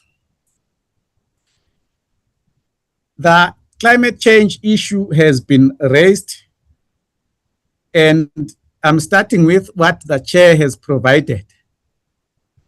So far, Chairperson, Stats SA is working on building the key parameters that they are going to be including into their data and data source. As we are speaking, they are busy working on the metadata that is saying how are they going to then report on the climate change related areas of concern. The other institution of government that is working on the climate change issues that maybe I can make the honorable members to be aware of is South African Weather Services. They've been tracking these disasters over years. and they've provided report in terms of where, when, and how much those disasters have ended up causing problems. And as part of that, SOurce has come up with early warning systems that they put forward in terms of what needs to be done when they are seeing those adverse weather emerging. Some of them can be managed within the existing capabilities. Some of them cannot be managed because of the magnitude of how much they can be done, but it's not that they are not known. So we have data that talks to that. And the Stats SA started looking at the carbon tax measures that they are measuring and which areas are they focusing on that talks to the issue that was said about the climate change tax earlier on by now I'm failing to see which one was what, who asked that question. Honorable Aperi, regarding the gain strategy, yet to be published and the timelines for that. Our report cannot be in a position to respond to the issues of the timeline because that is subject to the processes and the approval timelines that are done through different layers, including the cabinet and the parliament to approve those. However, one can indicate that we have indicated in our presentation to say we are going to outline to you what are the ongoing, what are the existing, what are the proposed response measures that can be put into place. As part of that, that is why then we have made reference to the gain strategy, honorable members. Regarding the private sector investment, I'm going to be programmatic in my response to that as well, to say we have indicated that there are some data gaps on the report of this private sector investment due to the following. We said some of the data we provided to you here has not been audited, but we said we are giving you an insight that gives us how we can manage to track this work going forward.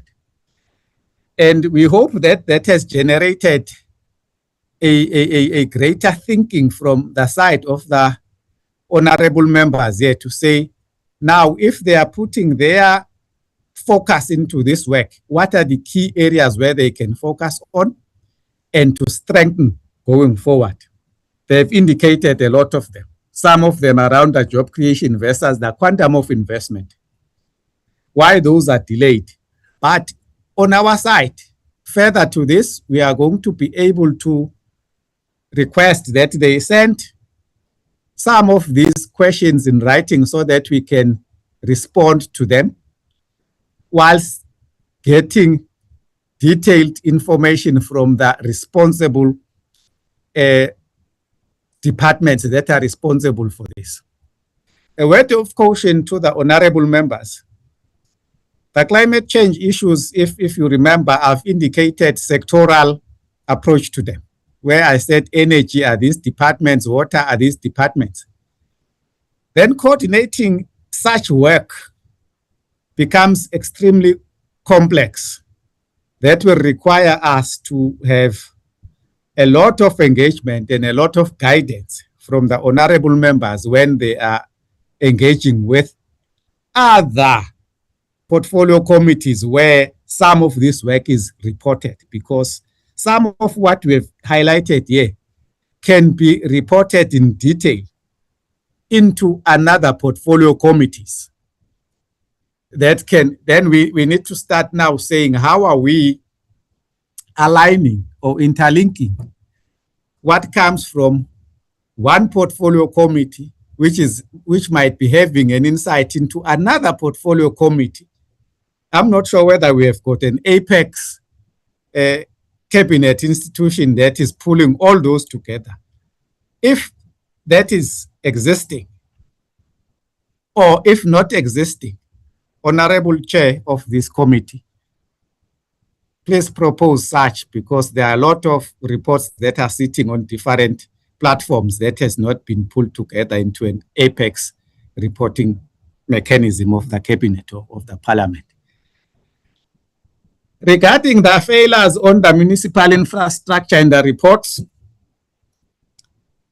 there is an organization that has been established to solely deal with those issues. They provide a list of them according to different sectors, MESA, that is run through the COCTA. There are reports that have been generated through that, of which we can extract the insight onto that for our data triangulation activities. Having said that, Honorable Chairperson, and I think for other areas that I might have missed, I think that ADG is going to respond to them. Thank you. Thank you. DG. Yeah. Yes, thanks, honorable members, for the questions. I must say that when members are raising issues, we listen, and we listen carefully. And we also use this platform to take some of the input so that we can improve on the issues of presidential hotline and on the issues of resolving the issues by the citizens. Maybe just on the first issue that was raised by the honorable members, to say maybe it's an indictment that maybe the issues are raised a year ago when the oversight members were there in March. But maybe just to say on the issues of the employees, when we took the members to the back office, I know that there were some empty spaces, but there were some employees, but because colleagues are working on a shift, and maybe the assumption was that there were no employees. There were employees, but there are colleagues who are working in shifts, and maybe we explain on that one. And then the other issue that was identified by the members, maybe accept the recommendation, because my view is that the members came up with strategic recommendations, but there were issues that were raised when we were engaging with the members. And one of the issues that was raised by the members was the old telephone in one or two desks, which it's a constructive criticism, members, that we took it. And I know that we have dealt with that, but we want to appreciate that the decision or the recommendation were more strategic, but we also noted other issues that were raised by members in terms of some empty spaces and some of the equipment that was there. And I know that there's a case that was also raised. I think it was by a member, Honorable Trolip, which is Home Affairs related. We can still check on that one, maybe, and provide a feedback. I think on the issue that have been raised, I think by Honorable Manyi, in terms of the issues of impact versus optics. Yes, I think members, we are very cautious that the issues of resolution rate, it must be aligned with the service delivery, where somebody says I'm really assisted, because you can have a 70% maybe and the people are not helped. So we are very cautious to make sure there must be that correlation. And I remember there was a time when we even went to CETA with UCOO president. We really raised that issue to say we can't just be excited to say the issue is resolved. We need to make sure that the client must be satisfied. But one of the measures that we also have is this customer satisfaction survey, which give us a sense whether the citizens are happy or they are not happy. But also the other element that we use, and I know that they also in Western Cape, they share what we observe.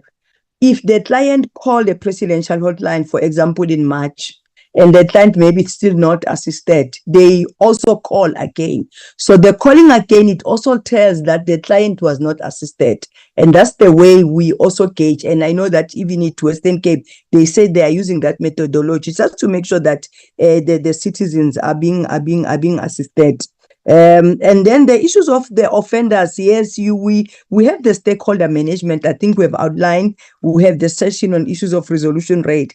We have said that this target on the resolution is part of the medium-term development plan, where we need to we report upon. And I know that because I'm also sharing the governance class, and I've said it before on the technical cluster. We didn't want to rush, and I was even saying that to the COO president to say, COO, at the end, we want to take these issues of presidential hotline to the GSKIT cluster.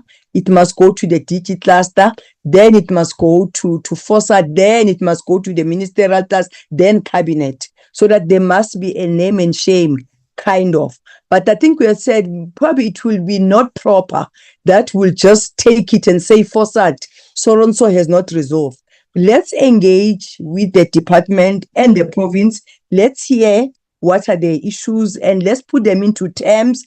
And then when we see that we are not getting joy, then when we take it to GSKIT, there won't be an accusation to say, but you never engage with us. So we had to put this mechanism. But I know our intention, we said in April, we are taking the item on presidential hotline to the governance structures, FOSAT and at the end to cabinet, so that even the ministers must know at cabinet that your department is resolving, that is not, or is not resolved. But we thought maybe let's engage with their team so that it's not a surprise to say the DG would say, but you didn't engage me, in terms of the department to just rush to the FOSAT. But what I'm trying to say is that stakeholder resolution, but we are taking these matters to GSKIT. So I thought, let me just explain, because we thought that we also need to be professional as well, so that we are not maybe seen that we are malicious, but at the end, that name and shame members, it will happen. Maybe in the next session, we'll respond to say, yes, the item went. We can even come up with a proof that it went to GSKIT, it went to FOSAT for departments to resolve on the issues.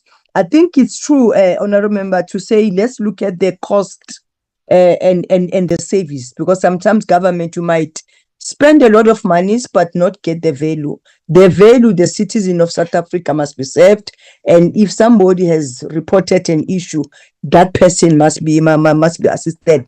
But then you find that there are matters which are more of a public interest, where it's an issues of somebody who's disabled, who have been maybe applying for an RDP. Some it's a community. Sometimes you get the community-related issues. So what we also do, we embark on a monitoring and evaluation exercise, whether it's on KZN, whether it's in Eastern Cape. So we even meet with other stakeholders, because the issues of housing, you can't just resolve, alone at the outline. We need to make sure that we engage the UN Settlement, Office of the Premier, and all that. We also have that methodology just to make sure that citizens are being served.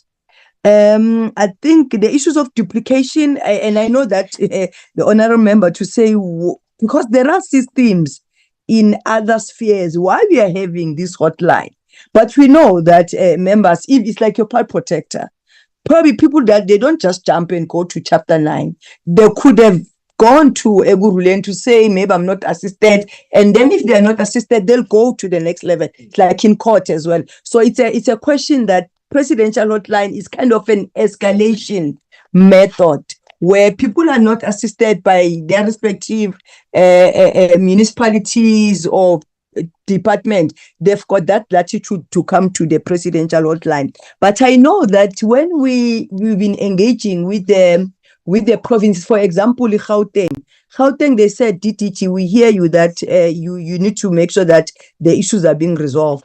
But there is a challenge that there's an investment that has happened by municipalities, and that's what municipalities are saying, that in Eguruleni or Tshwane, we've got a system that we've invested a lot of money.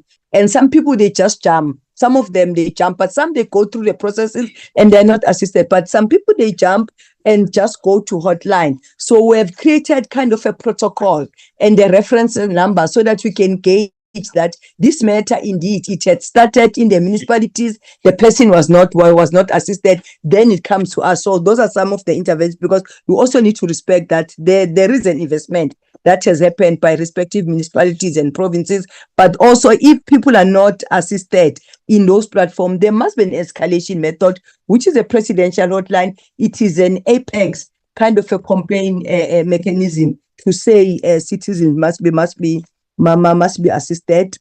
And then in terms of I think I've outlined the issues of make sure that the issues of citizen, but there's no manipulation, because we get the independent statistics, but also I've said that the issues of customer survey, some they also call if they are not assisted, we do the monitoring and evaluation. The question that was also raised by honorable members to say, if you are being advised to say WhatsApp, it's not, because we know other private sector they use it, but I think we have been cautioned and we need to listen on that. At Western Cape, they are not using the WhatsApp. We've asked them what they are using. They say they are using what you call the chat box, where it's like you are communicating. It's a WhatsApp, but it's not a WhatsApp. But they I think they caution us to say you need to make sure that people they ask specific questions so that you can get a specific answer.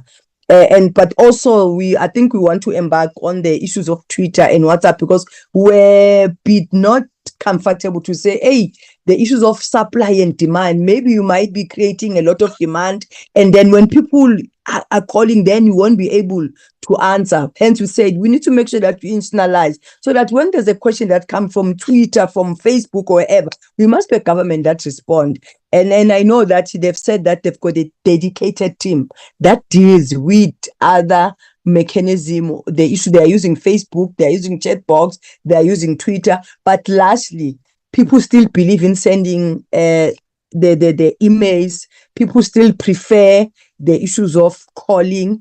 Yes, some they come physically, but you still get those that use the system. We are going to make sure that we deal with that, and we are going to adjust the tasking letter with the SETA, because we are finalizing that process. It's still not yet final. We are going to remove the WhatsApp and filter others, because the issue of access members is very important. We must be a government that makes sure that whoever in the country get assisted, and we are dealing with issues of inequality, particularly those who are vulnerable and those who are not who are far from the services. And I know, maybe just to link with that, there's because we are also on the one of the outcome of the priority 3, which is an issue that was raised by cabinet from time to time, to say we are not coordinated as government. It's a digital transformation, and I know that we have highlighted it. The issues of zero rated is very important. I know that there are libraries where you could just go and connect.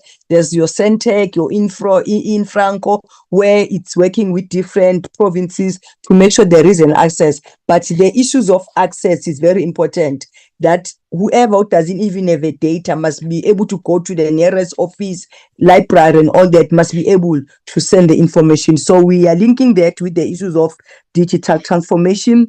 In terms of the protocols, it's your 25 days response. That's what the protocols are saying. But you get the case where it's a long-term case. Somebody's applying for RDP. You cannot get an RDP in 25 days. So there are those exceptions where the matter, it's a long-term. The matter is to go through the budget. It must go through the ITP and all those processes. And what we have discovered, even Western Cape, they have similar issues. On the issues of the ITSM system that was raised by the honorable members, those who are using the ITCM system like Gauteng, it's not going to be a challenge. I know that we still have to engage Nabobu Telezi. It's going to be easy. But those that they still need to migrate, remember there are contractual issues. They might be using a system that is contracted for 3 years. The migration might not happen tomorrow, but we need to conscientize to say these are the benefits when we are using an ITSM system, but also it's your role. We don't want to impose, but we want to say these are the benefits when you migrate. So in terms of those who are using the ITS system, it's important. It's about activating that button so that there's an integration. Those who are not using, we're going to engage, but you don't want to be seen as if we are pursuing that everyone must use the ITM system, which is SITA related. And there could be some challenges on issues of SITA that I don't want to dwell on in this platform here. So I think the consequences management, it's about the accountability to make sure that people must account the session, because those meetings are more for consequences management. The MTDP, the target, so that we report on that, the structures that we'll be following, whether it's a FOSAT, DG, cabinet, and all that, so that there's that consequences management. But honorable members, have got two members of my team, they may want to add. I'm not sure, maybe followed by Tabo.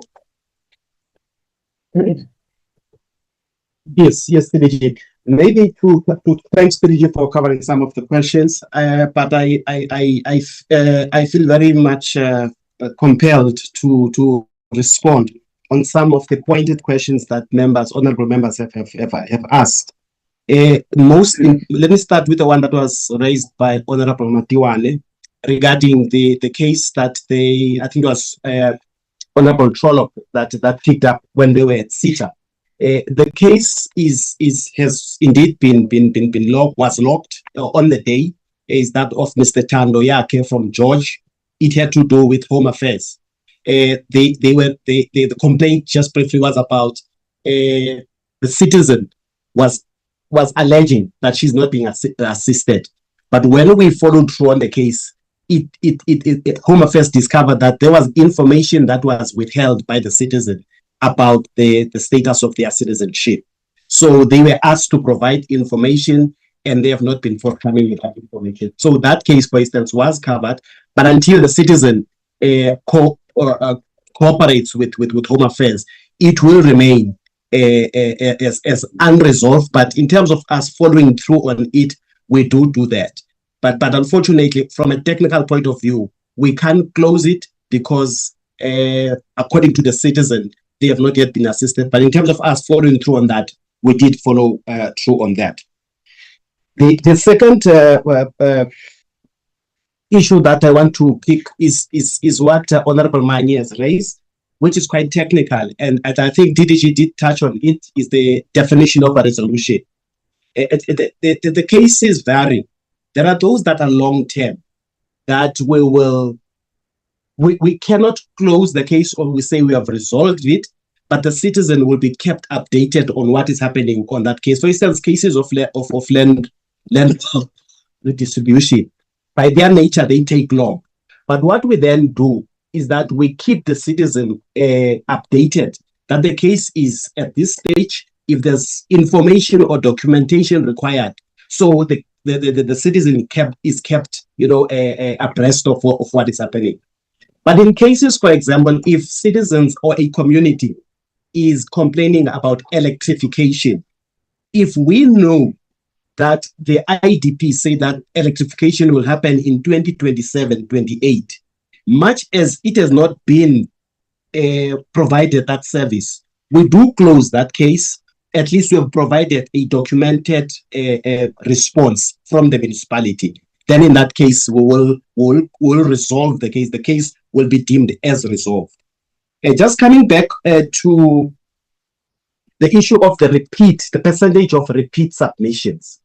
Yes, Honorable Mani, we do get repeat submissions from citizens, because citizens most of the time will not be satisfied, especially with an issue that is not favorable to them. And in this instance, it happens with cases that have got to do with the acts of parliament.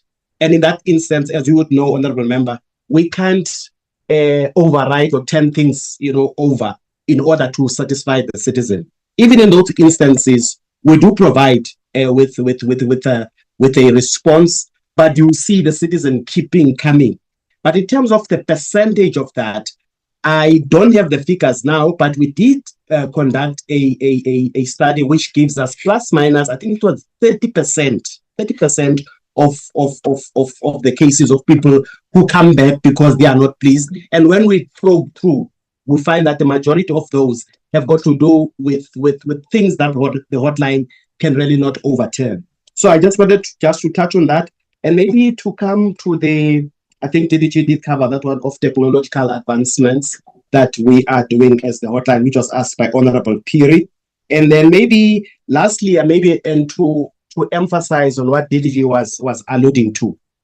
I think the question was coming from Honorable Zuma regarding the departments that have already integrated. You would appreciate that the hotline is an escalations a platform, and departments have got their own systems. But citizens in the hotline are afforded a mechanism of escalating. So in that instance, they've got their own established systems, which we cannot really dictate to them to change because they've already paid monies to companies. But we do encourage, as DDG was saying, we encourage them to, when their contracts end, to consider getting to the systems that we're using so that they are in sync or compatible with the system that we're using. So I just thought I will just touch on that, and also accepting what Honorable Mani has raised regarding the independent verification that we needed to do. But I think honorable members will be glad to note that in as much as at the moment we do not have an independent verification for performance, but we did conduct some studies, I think 3 studies, that look at the effectiveness and the functionality of the hotline. And those studies have sort of opened our eyes into things that we needed to tighten up. And we do take this one, that of an independent verification body that can further assist on improving the work we are doing. Yeah, maybe, I'm not sure, maybe just the last comment. I'm not sure Thabo would want to say something. No, Thabo is fine. I know that we have touched on the issues of customer survey. We take the issues of independent because from time to time, I think you need to get that independence, whether audited, to say these numbers are not man-made. Yeah.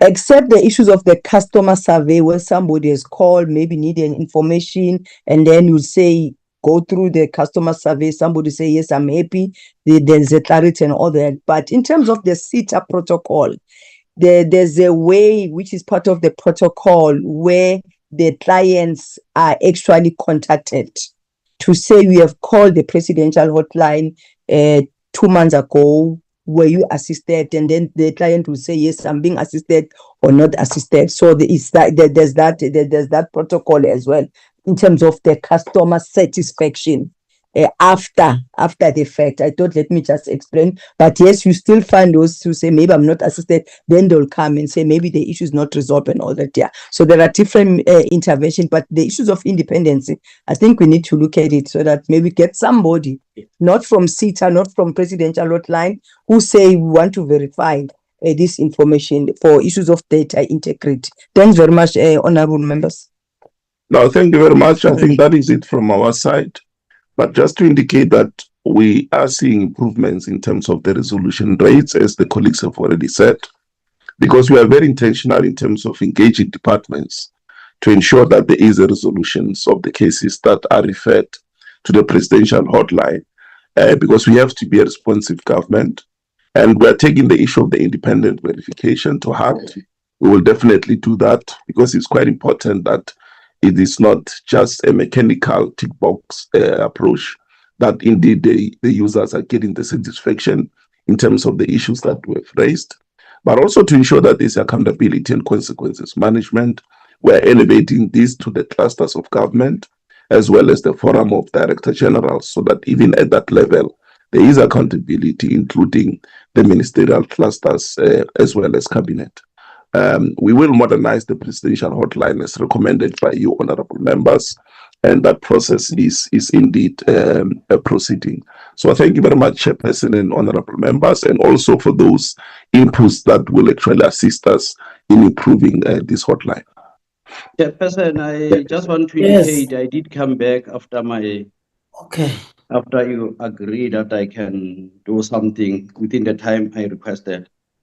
But I'm happy. Do you allow me, Chairperson? I'm happy that Yes, yes, the dear. team has responded to the issues, but also most importantly made a suggestion that some of the questions that are not exhausted could be better elaborated in writing. And I think it was quite frank that we touch base with some of the other implementing departments in areas where we feel that we may not have covered adequately the question.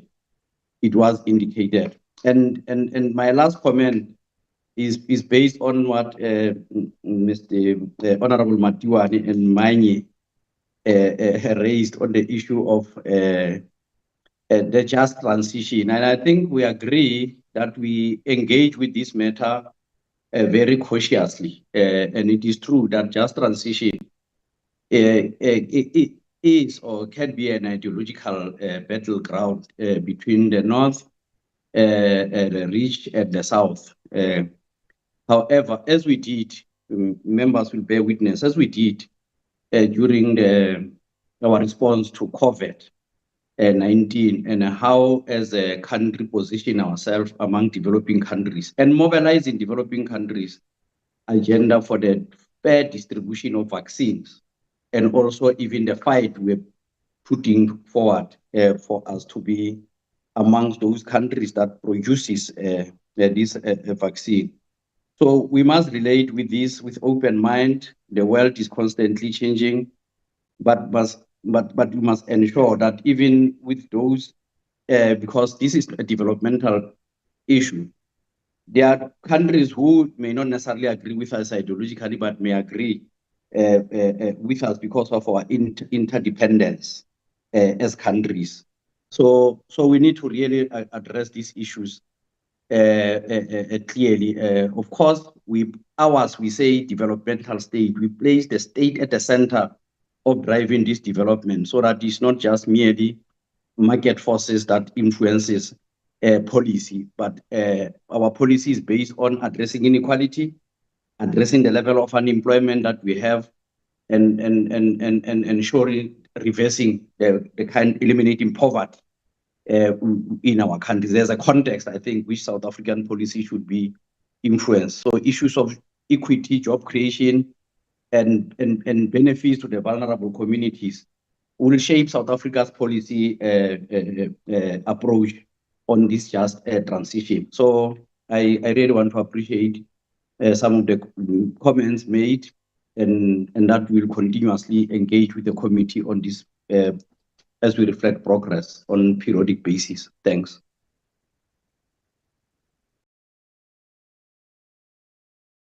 Oh, thank you. Thank you, DM and your team.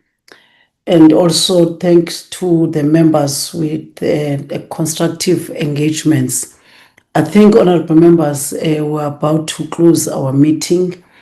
And I think we on the first presentation, which is the just transition, we've also noted the continued climate risk facing the country and welcome the progress that has been reported today by the Department on Renewable Energy Expansion and, of course, the policy alignment and the efforts to support the vulnerable communities and the workers. But I think the Portfolio Committee emphasized the need for stronger coordination and foster implementation and adequate resourcing to ensure the transition remains fair and inclusive.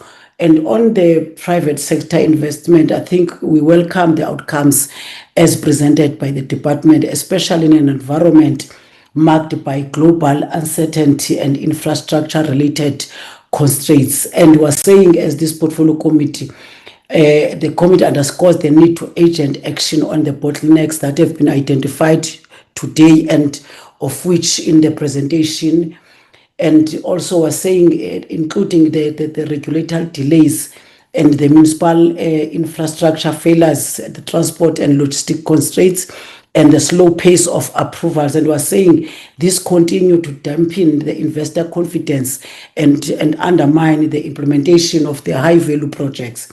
And on the presidential hotline, we also appreciate the improvement in the resolution rates, which is from 51% to 71%, and the steps taken to strengthen accountability, modernize systems, and integrate platforms such as WhatsApp for better public access. And of course, that emanates from the oversight that we have undertaken as this portfolio committee.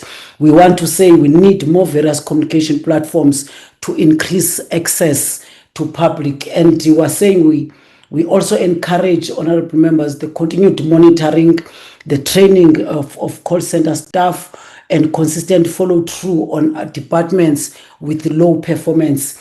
And we are saying as this portfolio committee across both a presentation, we reiterate the importance of responsive government, effective service delivery, and clear reporting to ensure commitments translate into real change for our citizens. And with those few words, honorable members, on behalf of this portfolio committee, I want to thank yourself, DM, and the acting DG and the team of from the Department of Planning, Monitoring and Evaluation, and all colleagues in the platform and the support staff. And we say thank you to all of you. And of course, honorable members, now the time is already 2 o'clock, and the meeting is adjourned until we meet again. Thank you very much.